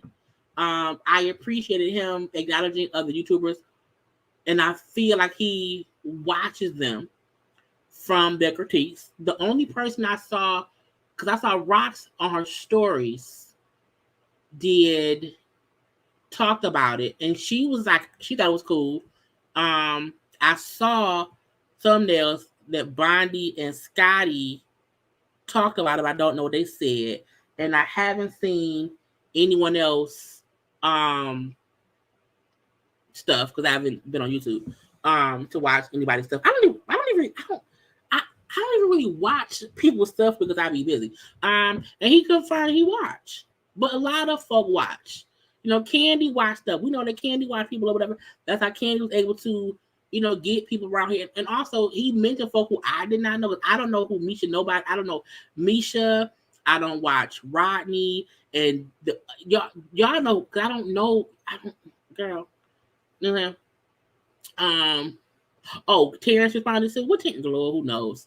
Terrence probably cussed the fuss. They say that he didn't care anything about it. Oh, so, you know, everybody gonna feel. Everybody he mentioned gonna feel however they feel, and that's how each person. You know what I'm saying? Go to each person thing to see how they feel or whatever. You know what I'm saying? I'm like, it was cool, mainly because I'm like, a lot of people from the TV shows have been kind of doing this in their own way. Again, Candy had the whole YouTuber media blitz. Mel has, when she go live, after the show airs, she allowed folk to come on and ask her questions. So I think people are doing this in their own different ways. This may be his way. I don't know. I don't know that man. I don't know him at all and don't want to. But I feel like, you know, we can't be around here critiquing shows and doing reviews of the TV shows and then be offended if the people who would review watch our stuff and they feel how they feel. I was like, the point of us is I want the own network to know me, because I've said it before, I'll say it again. My choice is to go far up and beyond YouTube. I want to grow, and sometimes that means you do want someone from a show to recognize, oh, I know her. That's JayLeesCorner. She reviewed. Hey, when we have the own press junket, invite Jaylee here.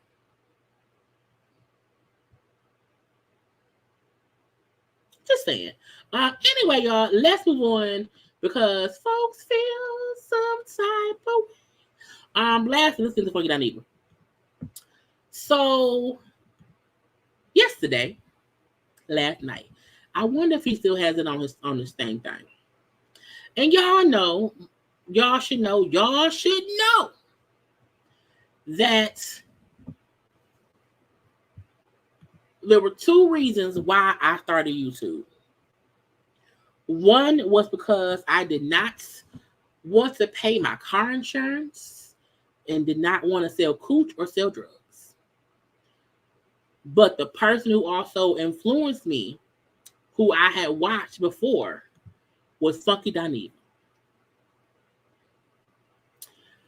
Funky Dineva was 100% an inspiration to me to do YouTube. So I want everyone to know this is in no disrespectful way to Q, because Q, you know, is cute. It's Funky Dineva. However, as the quintessential president and CEO of the plus size people, woman of these America streets and whatnot, it aggravates me when people fat shame and try to make it seem as if that's not what it is. And no one has to remind any fat person that we is fat. You hear me? No one has to remind me of what my size is. No one. You can wish well for me and you want to wish me a happy life, a long life. You want me to be healthy. You don't want me to die from being fat. I understand that. That's why I am trying my best to slim down. I've lost weight in the past year. I'm going to lose more weight this year. Okay? I pay attention to people who talk stuff about fat people. And I'm going to use the word fat. Okay? I'm using fat, plump, plus size, biggie, whatever. Whatever. Okay? I pay attention to how other people talk about and critique people based on their size. Because true friends of me in my life do not ever talk negatively about somebody simply based on their size. And if they have a problem with somebody who happens to be fat, that's not their go-to. So when I watch folk and I see and I hear how they speak about plus size folk, you may not be directly talking about me, but bitch, you talk about people who look like me, which makes me feel like if you ever get mad at me, I'm going to be a fat bitch too.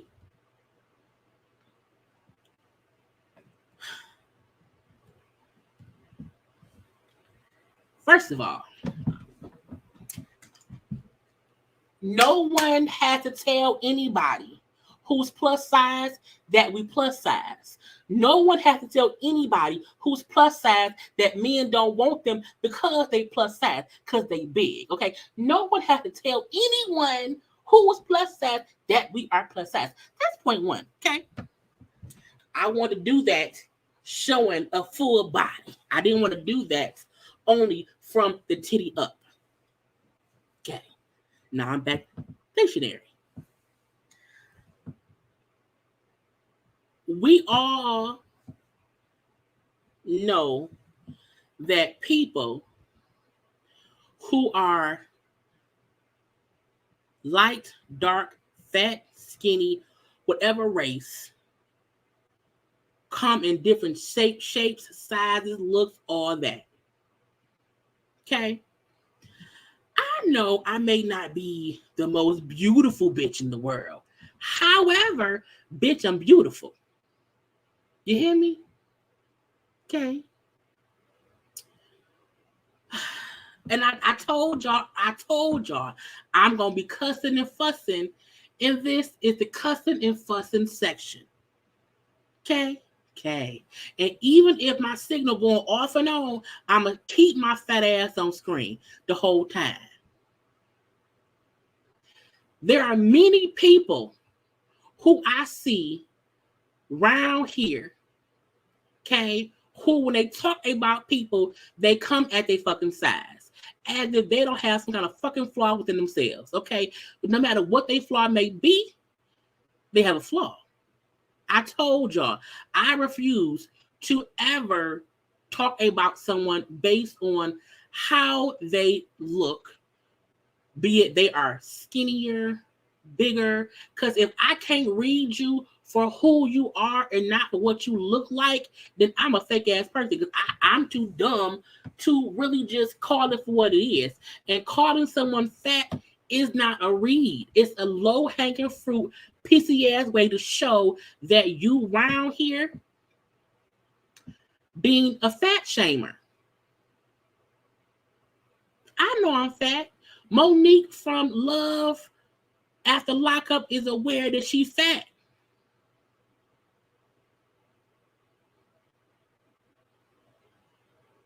So, Love After Lockup is a show we love to watch. Okay, I review it. I've been reviewing it since season 1. Okay. I don't recall not near time that Funky, because I watch Funky. I do. I watch Funky. I don't recall at any time Funky ever reviewing Love After Lockup. I don't. I also know Funky was his page had got suspended for like a month on IG. So Funky just got his page back. And last night, he posted, let me share my screen now because I took screenshots. I thought he may delete it or whatever, but still there. So last night, out the blue, he posted this. This is a screenshot from the Love at the Lock Up, show with Monique and Derek. And his caption, which is edited. So I don't know what it first said. I didn't know what it says right now. His caption says she can't possibly believe he wants her. If y'all want, we can go around and around. We can go around and around, unpack that, or y'all can accept it and move on.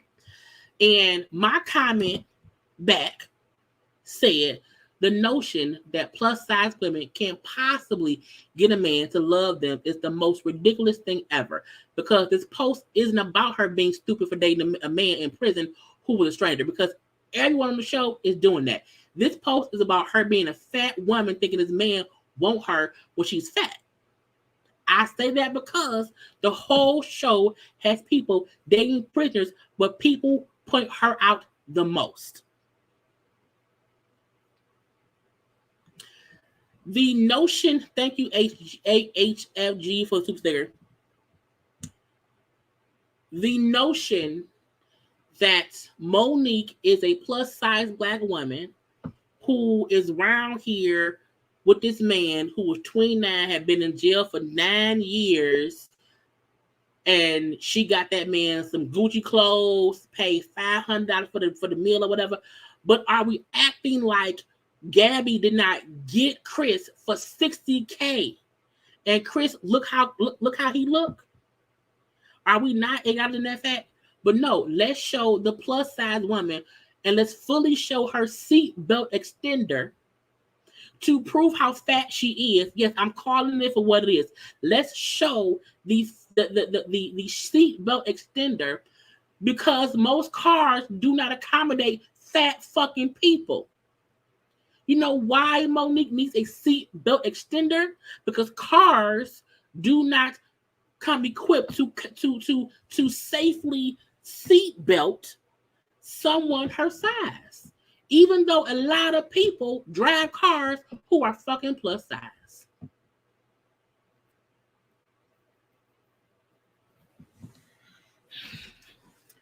Let's get to the $500 food bill. That is a lot of money. It is. But the reason it's a lot of money is because they ordered expensive food. They didn't get a lot of food. A rack of lamb cost a good $200. I'm finna spend $200 on a fucking blow dryer. Like a fool. I mean, but it's my money. And I'm not trying to defend him ordering $500 for the food and her paying for it. But Gabby got $60K from Chris. Okay, the crime ass white lady who sells jewelry bought a whole fucking house for her bank robber ass prison man to come around now. Okay. Every couple on this show, one person has spent a lot of money on the other. But let's focus on Monique spending $500 for the meal. Did anybody else take their man to a casino or restaurant? No.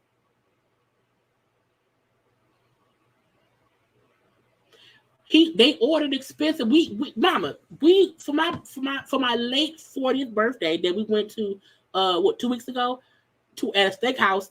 My steak alone was like $100. Maybe $100. My steak alone was like maybe $60.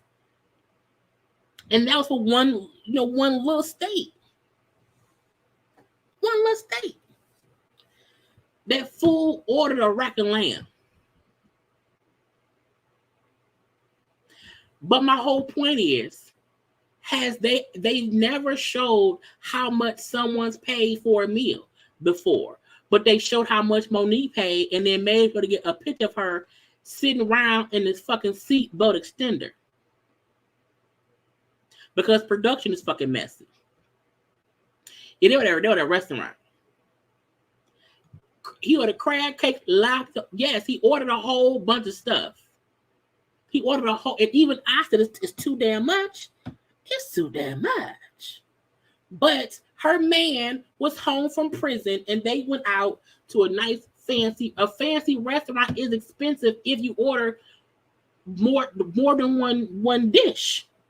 If he would not have ordered a rack of lamb and all the other shit, if he would have ordered one thing, it would not have been that expensive. And also, half the stuff they bought, they took it home because it was too much food. My point is the fact that Q made this post,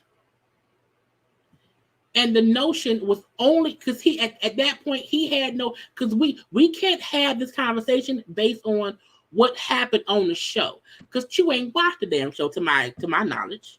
He's basing this off of what we see here, this photo. And his thing say she can't possibly believe he wants her. That was his point. She can't possibly believe that he wants her.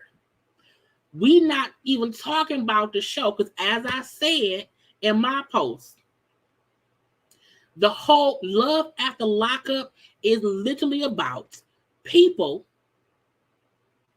who are dating somebody in prison, and the person outside of prison is typically spending tons of money. We've seen women out here say they spent $10,000 on that man before he got out of prison, but no one brought up how that man didn't want that lady, and how that lady can't possibly believe that he wants her.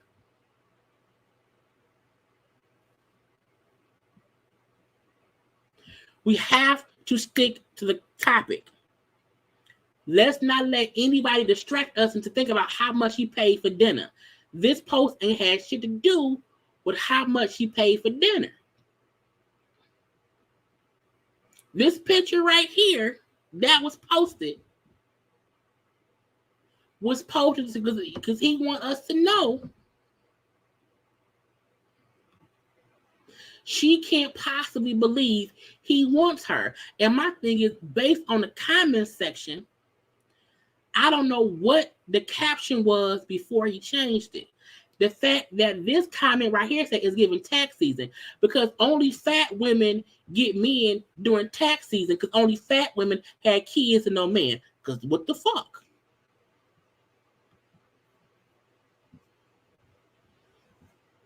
That's my point. So that pissed me off last night. Okay? Made me mad. I wake up this morning, open my eyes, land in my bed for a little minute, grab my phone, and I get to scrolling. And I see this post. Okay? That again is edited. So again, I don't know what it said at first.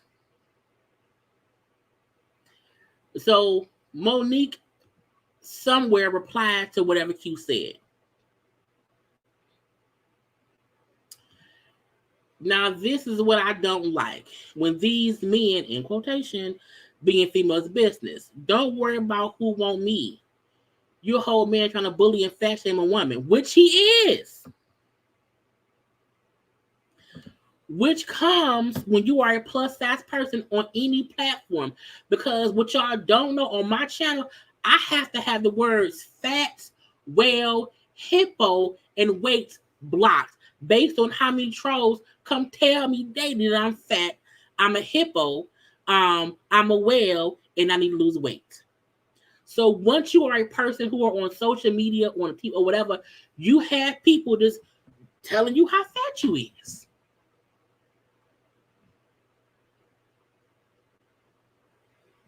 So I know when someone is attempting to or is oblivious to the fact that you are fat shaming somebody.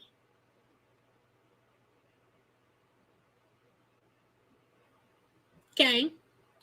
So she said, a whole man trying to bully and fat shame a woman because who wants you? Because I'm sure you ain't getting chose out here. I mean, look at you.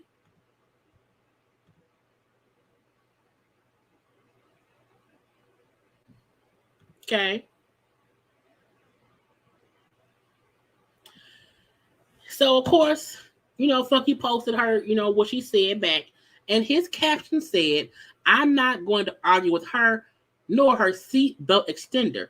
I'm going to let her live. What y'all having for breakfast? Boiled egg, anyone? May y'all take the best full body service today that your camera phones will allow. No shoulders and up. No shoulders and up pics in 2023. No need for that. We live in authentically free in 2023. Now, the reason that this is a whole fat shaming, toxic ass comment is because there are so many plus size people who probably saw this and cried because they may need a seatbelt extender. They may not feel comfortable taking full body pics. So they take pics from the whatever up because they don't feel confident within themselves. I always say I try my best to enlighten and to show myself, no matter how much trolling I get for it, because I have tough skin. My skin ain't bulletproof now. I have my days where I want to cuss somebody out.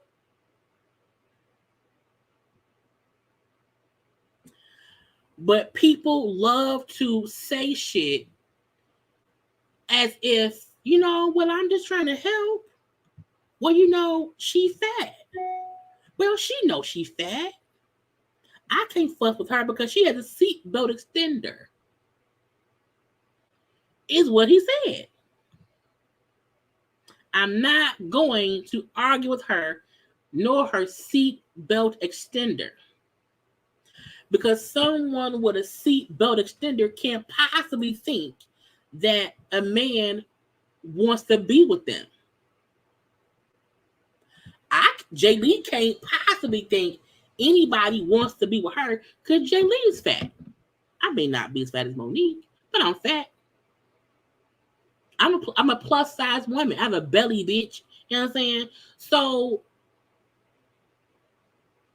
I pay attention to people who say offensive things about people who look like me because you're talking about me, even if you're not talking about me. But nobody says shit about fat ass men who around here big belly and shit. But y'all want to fat shame women and say this man can't possibly think that he want her. I'm like, the fuck you, do you have any fat friends? My true friends, look, when I say friends, I don't mean, folks, look, you can be a Facebook friend, an IG friend. If you say shit about fat folk, I notice it. If you say things about fat people, I notice it. And I'm not saying that if you love someone and if you are close enough to someone, say, hey, don't order a bacon cheeseburger with extra bacon and extra cheese and extra burger and extra bread. I'm saying, I get if you're saying, hey, maybe we will get a bunless sandwich. I don't know. Maybe we gonna run 5 more minutes on your treadmill. Okay. Maybe you should park 2 more spaces further from the door to get some extra steps in. I get that. My mom said, hey, did you order some carrots? Yes, Mama, I got some carrots. Guess what? Yeah, I have carrots. Yes. There are ways to say things to people to let them know that you are thinking of their health. You want to help them lose weight. When I got home from the hospital and I saw how much weight I had lost, I was happy. I'm happy now that I have maintained not gaining the weight back to how much I weighed before I went in the a whole year ago.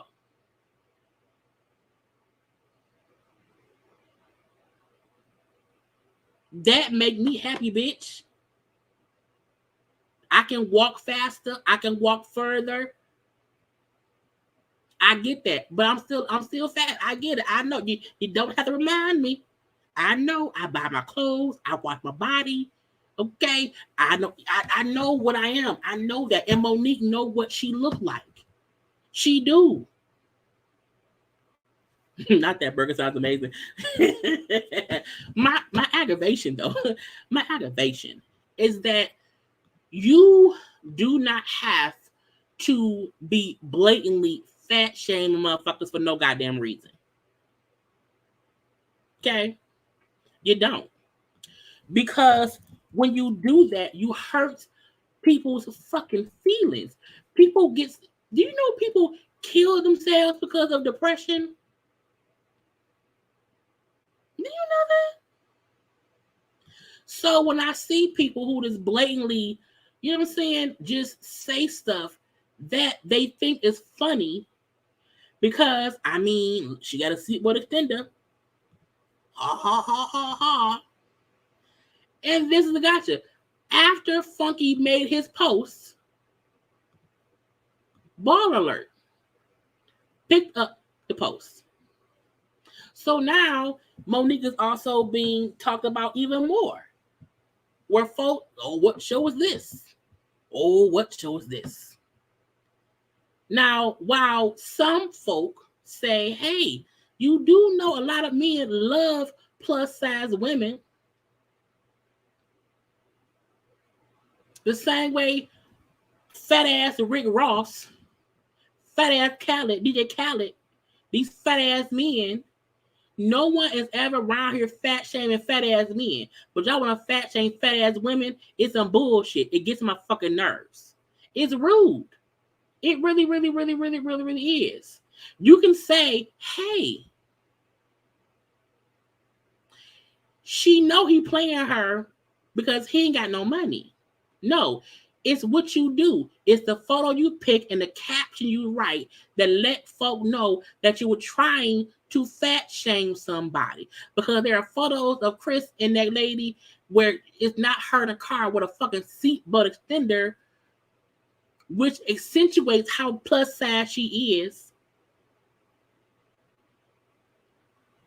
Because it's showing the car, the seatbelt won't go over there at all.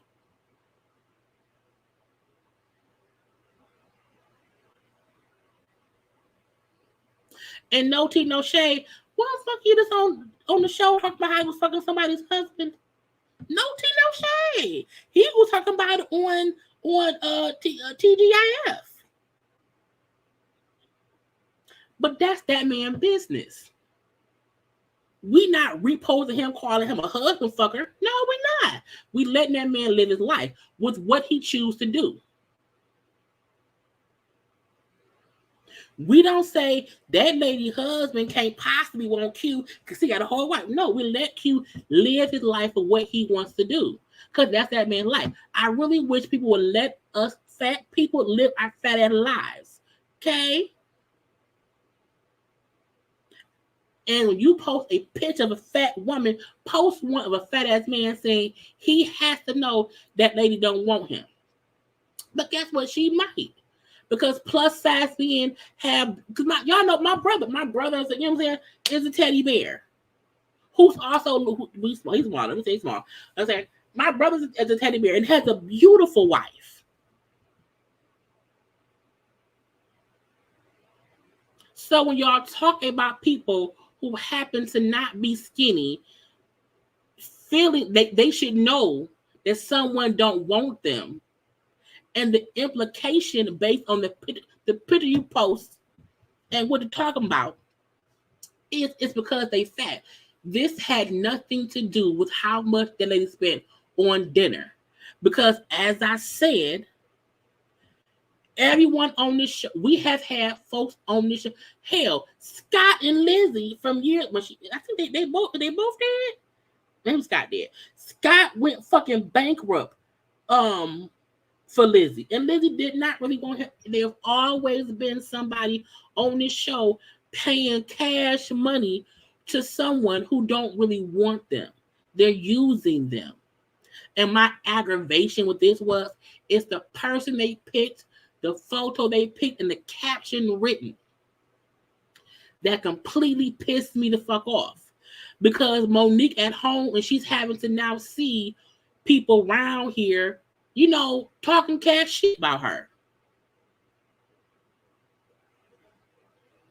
Because I'm sure there's some folk in life who feel like, you know, the Funky could be too skinny to be, or whatever. The fuck? Her and that man, you know, is whatever. Is whatever. And even if it don't work out, that don't mean that she should not think someone don't want her because she big. Bitch, I'm big and niggas want me too.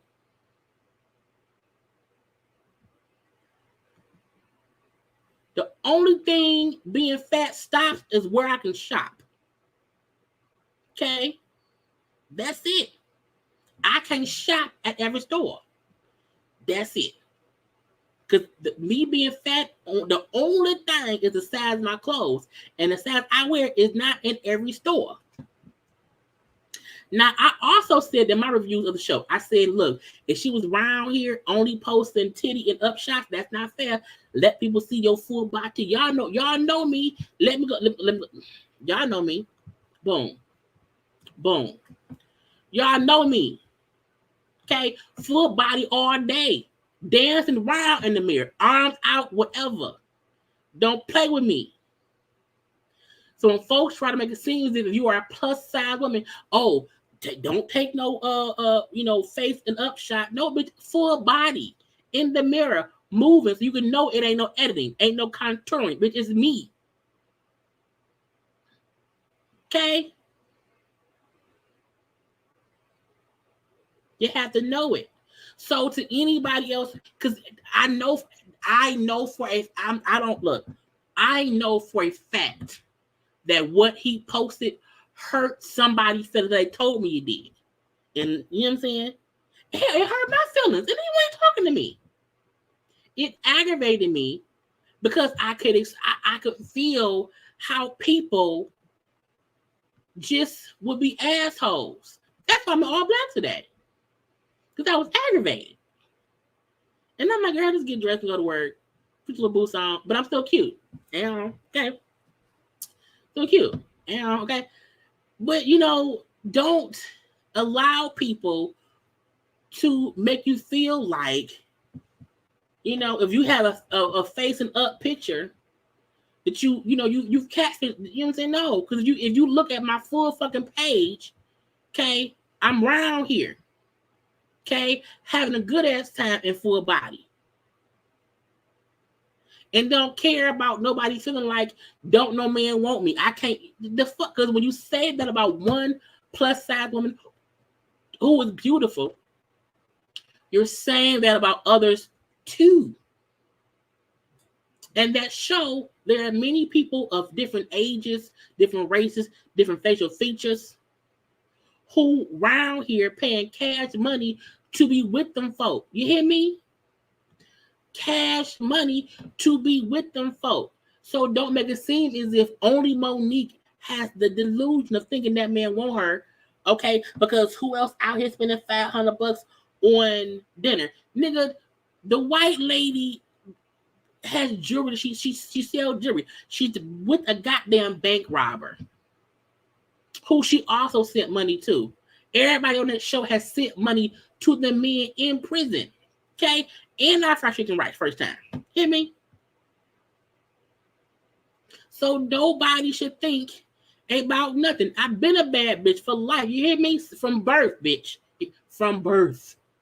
From birth. Don't play with me. But there are many plus size women who don't have the confidence I have. And you really around here coming at people? Really? I was mad, y'all, and not for me, but for other people. Because I know people who don't feel cute. I know folk who feel ugly, who feel like they don't want to take a full body picture. Because people talk cash shit about their body. Trust and believe someone specifically told me that's a plus size person told me that's why I don't like posting full bodies, because I feel like that's how people see me. And that, I was like, picture what you know what I'm saying? And I'm consistently in my own way trying to say to that person, hey, you look great. You know what I'm saying? To coach them and to try to give them good vibes about their self. And in one post, someone can ruin that person's confidence. And no grown motherfucker who around here, because Funky rich, okay? Funky Danny was very fucking comfortable wealth-wise. Mind your rich ass business, y'all. I love Funky, I do, but that's a fucked up thing to do to somebody. You hear me? Period. Period. Period. My year was a whole crazy year last year. I refuse to let anybody fat shame me, because bitch, I lost some weight, gonna lose some more. But you can't be around here allowing anybody to feel like they have the right to tell you that you can't possibly believe that somebody, would want you. You can't possibly think that nigga wants you because you spent $500 on dinner. So fuck what? If that's her man and he home from prison and she spent $500, that's on her. That's on her. That's on her. Okay? Not look, boom, in pajamas, bitch, legs out around the house, chilling. Okay, not all plus size women around here trying to catfish or fat shame. Bitch, face card can't be denied. You hear me? Ain't no filter, bitch. And now I'm saying bitch in general. I'm not when I'm talking right now, I'm not saying this to Funky specifically. I'm talking to anybody around here who come around here for anybody that's plus size. Okay, don't get punched in your throat.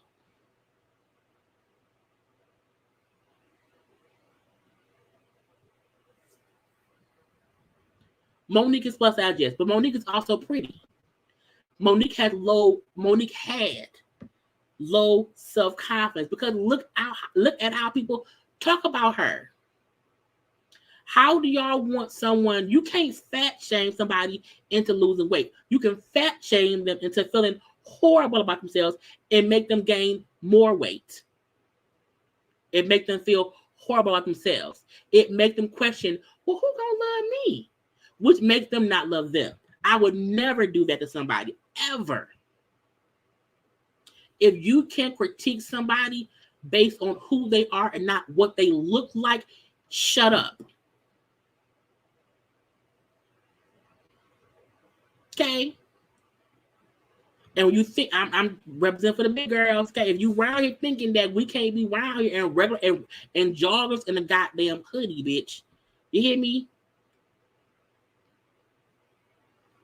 Don't let anyone make you think big bitches can't win. You can. You can win while losing weight, or win is while getting to a place of loving yourself. The first step is loving you. Don't let not damn motherfucker around here make you think because you plus size that you cannot be loved by yourself, by some man or some woman. Okay, because we know this is not strictly to straight people, gay folk too.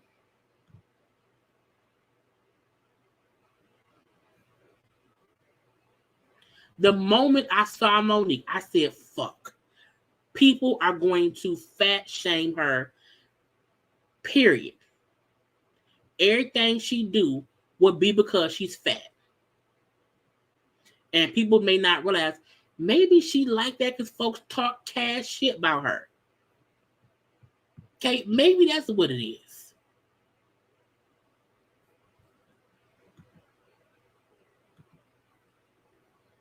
And I'm just saying, y'all got good style. Okay. Okay. You don't have to be a size 2 to have confidence, or a size 10, or a size 20. You just have to be yourself. Thank you, LCPMJK, for the super sticker.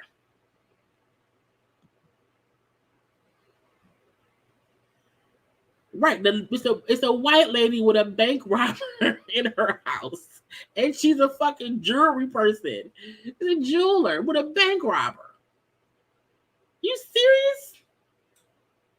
But Monique has to be the fool to think that man can want her. Everyone on that show has a bit of low confidence. So I know for a fact, if I woke up and saw that post from Funky, which showed Monique's comment or whatever, and he then said, "Oh, I'm not gonna fuck with her," or her seat belt extender, which is a nod to how fat she was. It made me feel like this, and again, it did not hurt my confidence. It made me sad for other people who saw that, and it made them feel bad. Yes, my closet with it. So it's sad and it's true. It's very, very sad and it's true. I'm trying my best now to rewear stuff because that's what you're supposed to do. But I'm like, we have to do better and be better. We have to.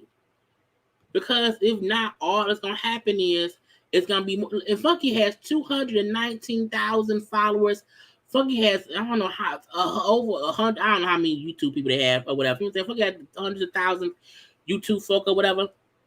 You know what I'm saying? Monique, who I do find, and I want to interview Monique once the season ends. Because once I don't want to do it when the season's going. I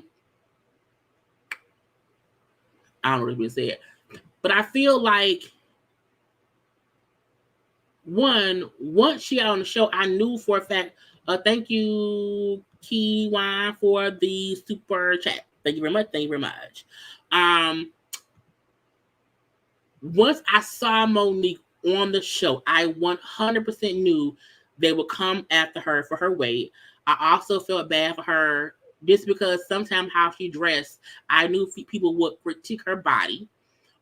So I made sure when I took screenshots of pictures, I did not want to post anything that would make her look bad to make people in the comment section comment on her weight.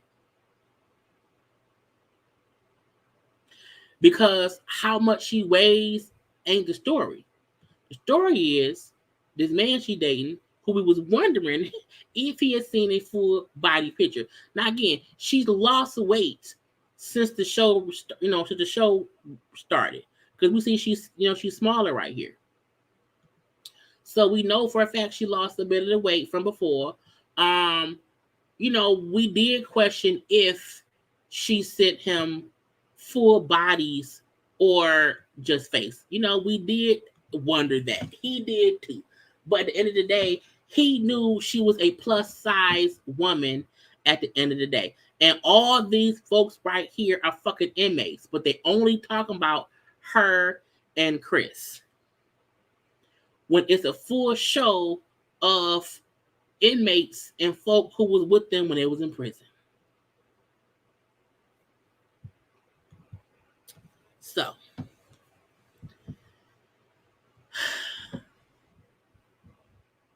that is my rant, my rave. For here, I'm glad you're saying this. I'm plus size and battling and eating disorder. I was always told that no one will love me because of my size. That's not true. It's literally not true. People say that and they think that will force someone, okay, if I'm mean to them and tell them no one will want them, then they'll lose weight. No, it depresses people. Losing weight ain't easy. It's not. Once you are a plus size, losing weight ain't easy. It's a one step by step, day by day. Eating habits have to change. Your mindset has to change. The first step to it is understanding that the change you have to make is for you and that you deserve all the good things, and that even if you don't lose not 900 pounds, somebody can love you for you. But people like fat shaming, as if fat people aren't people. But God forbid, but don't say nothing about somebody they race, or if they're gay, or you know what I'm saying, or if they're trans. But so I can't say shit about your sexual orientation, but you can fat shame me all day because I should just lose weight. If it was that easy, if losing weight was that easy, wouldn't all fat people lose weight? If it was that easy.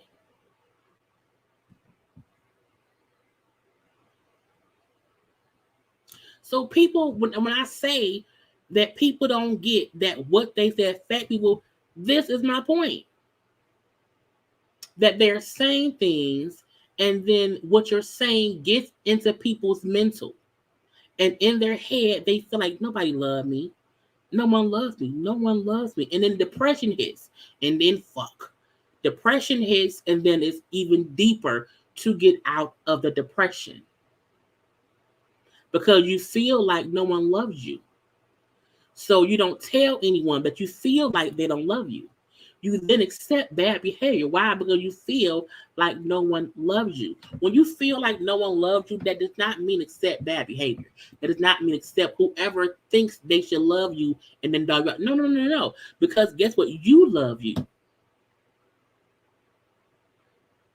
Period. Everyone's journey is different. How we gain weight, why we gain weight, why we did not start losing weight sooner. Oh, how you get so big? I got big. I got big. You know what I'm saying? Like, everyone's journey is different. Excuse me.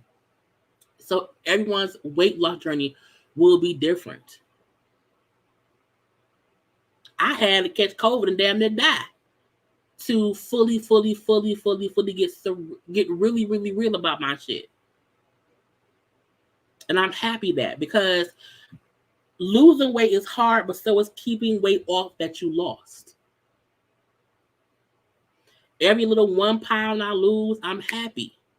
When I get on scale and I have not gained, I'm happy, because the first step is maintaining, working on being a better you.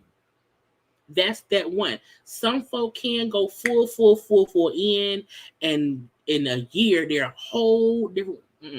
Some folk can go have surgery. No, I don't want surgery. You know what I'm saying? You have to understand that you are great at being you. Because if ain't nobody told y'all what y'all know, I love y'all. Okay, I say it, or I say y'all. Look. I have bad days too. We all do. Ain't nobody perfect. There are many days I have to come on here and entertain y'all and be amazingly positive and give great energy. And I may feel like shit. I could be tired, or a day I just don't. You know what I'm saying? I just whatever. But I remember that I am great. I deserve greatness. I have love in my life. Every step I take is a step in the right direction. I'm not going backwards, and I refuse to let anybody else's negativity and fat shaming get in my head.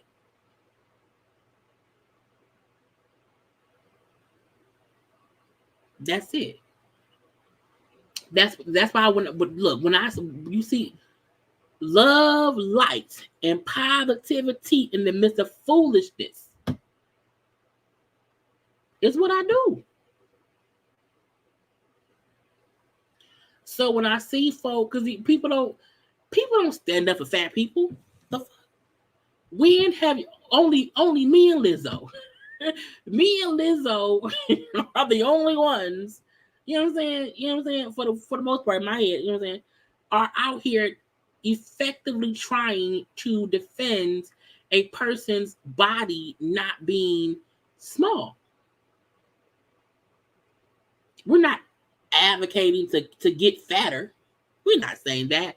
What we're saying is the body that you have right now is your body.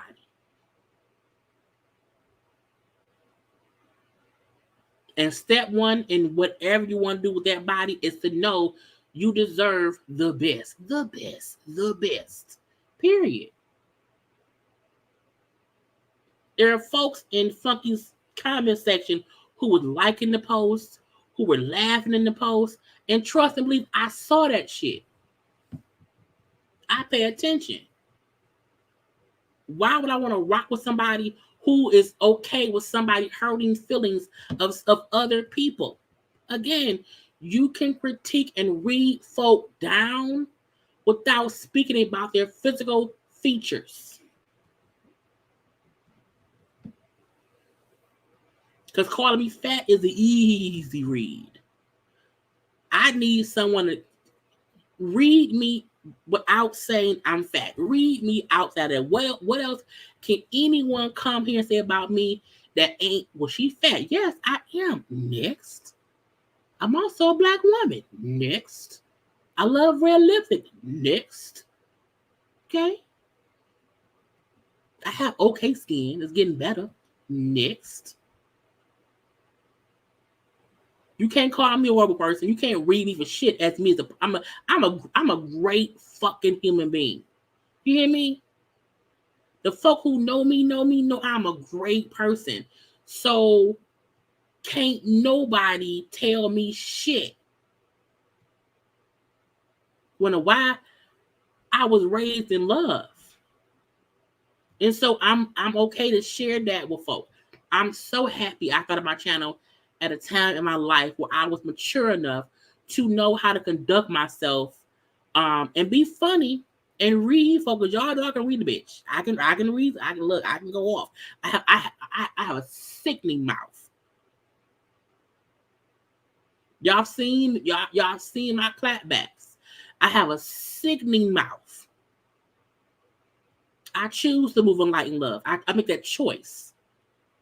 Don't make me unchoose that shit. But I'm in defense of folk who look like me because all we got is me.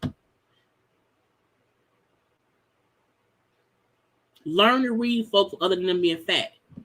Learn to do that shit. And when you see someone fat shaming somebody, think about someone who is at home sad because they feel like no one loves them or they don't deserve love because they fat.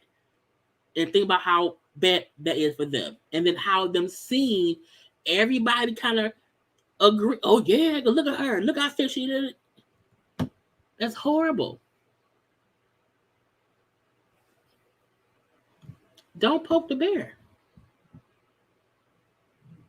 Don't poke. Because if you see being a bear fighting in the woods, help the bear. You hear me? Don't poke me. Don't poke my people. Don't do it. Don't do it. Because me being fat and you not being fat don't mean shit. And that goes for any and everybody. My going off is not for Funky Dineva specifically. It is, don't get me wrong, because he made the post. But I'm speaking about him and everyone else who thinks like him. Who be around here on social media and videos, on the radio or whatever, you know what I'm saying? Talking shit about fat people. Yo, fat. Oh, really? Okay. That means when you see me in my car, you think don't nobody want me too. Because I'm fat. So, I mean, that's cool. We see each other. You know what I'm saying? But again, I just, whew, that was a long rant, y'all. I'm done. But I told y'all I'm be cussing and fussing, and I did not disappoint. I did not disappoint. And I think what I want more of in 2023 is more grace. I just want more grace, even if it's for people who we don't, you know what I'm saying, care for. Like with the Maurice thing, I felt like, you know what I'm saying, people was like, I'm like, y'all mad? What the hell? He said something nice about people. Let's give that some grace and say, okay, Jaylee and Rocks and so on, so on. So they are great reviewers. We do deserve the applause.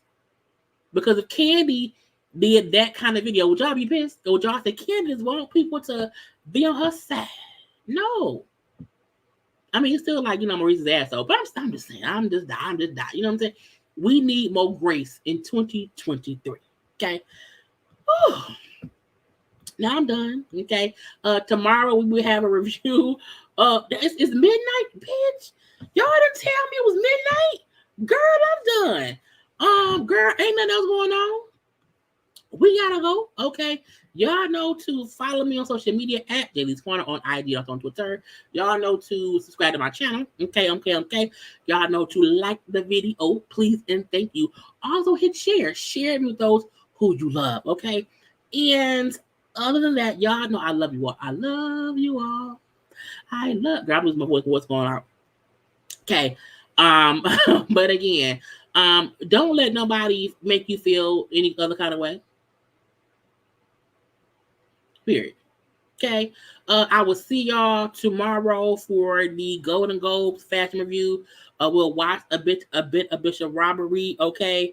We will have live Growing Up Hip Hop reviews on Friday. Because y'all like it. So if y'all want to live, we're gonna be live this Friday for Growing Up Hip Hop because y'all like the reviews. We're gonna have a live one. Okay.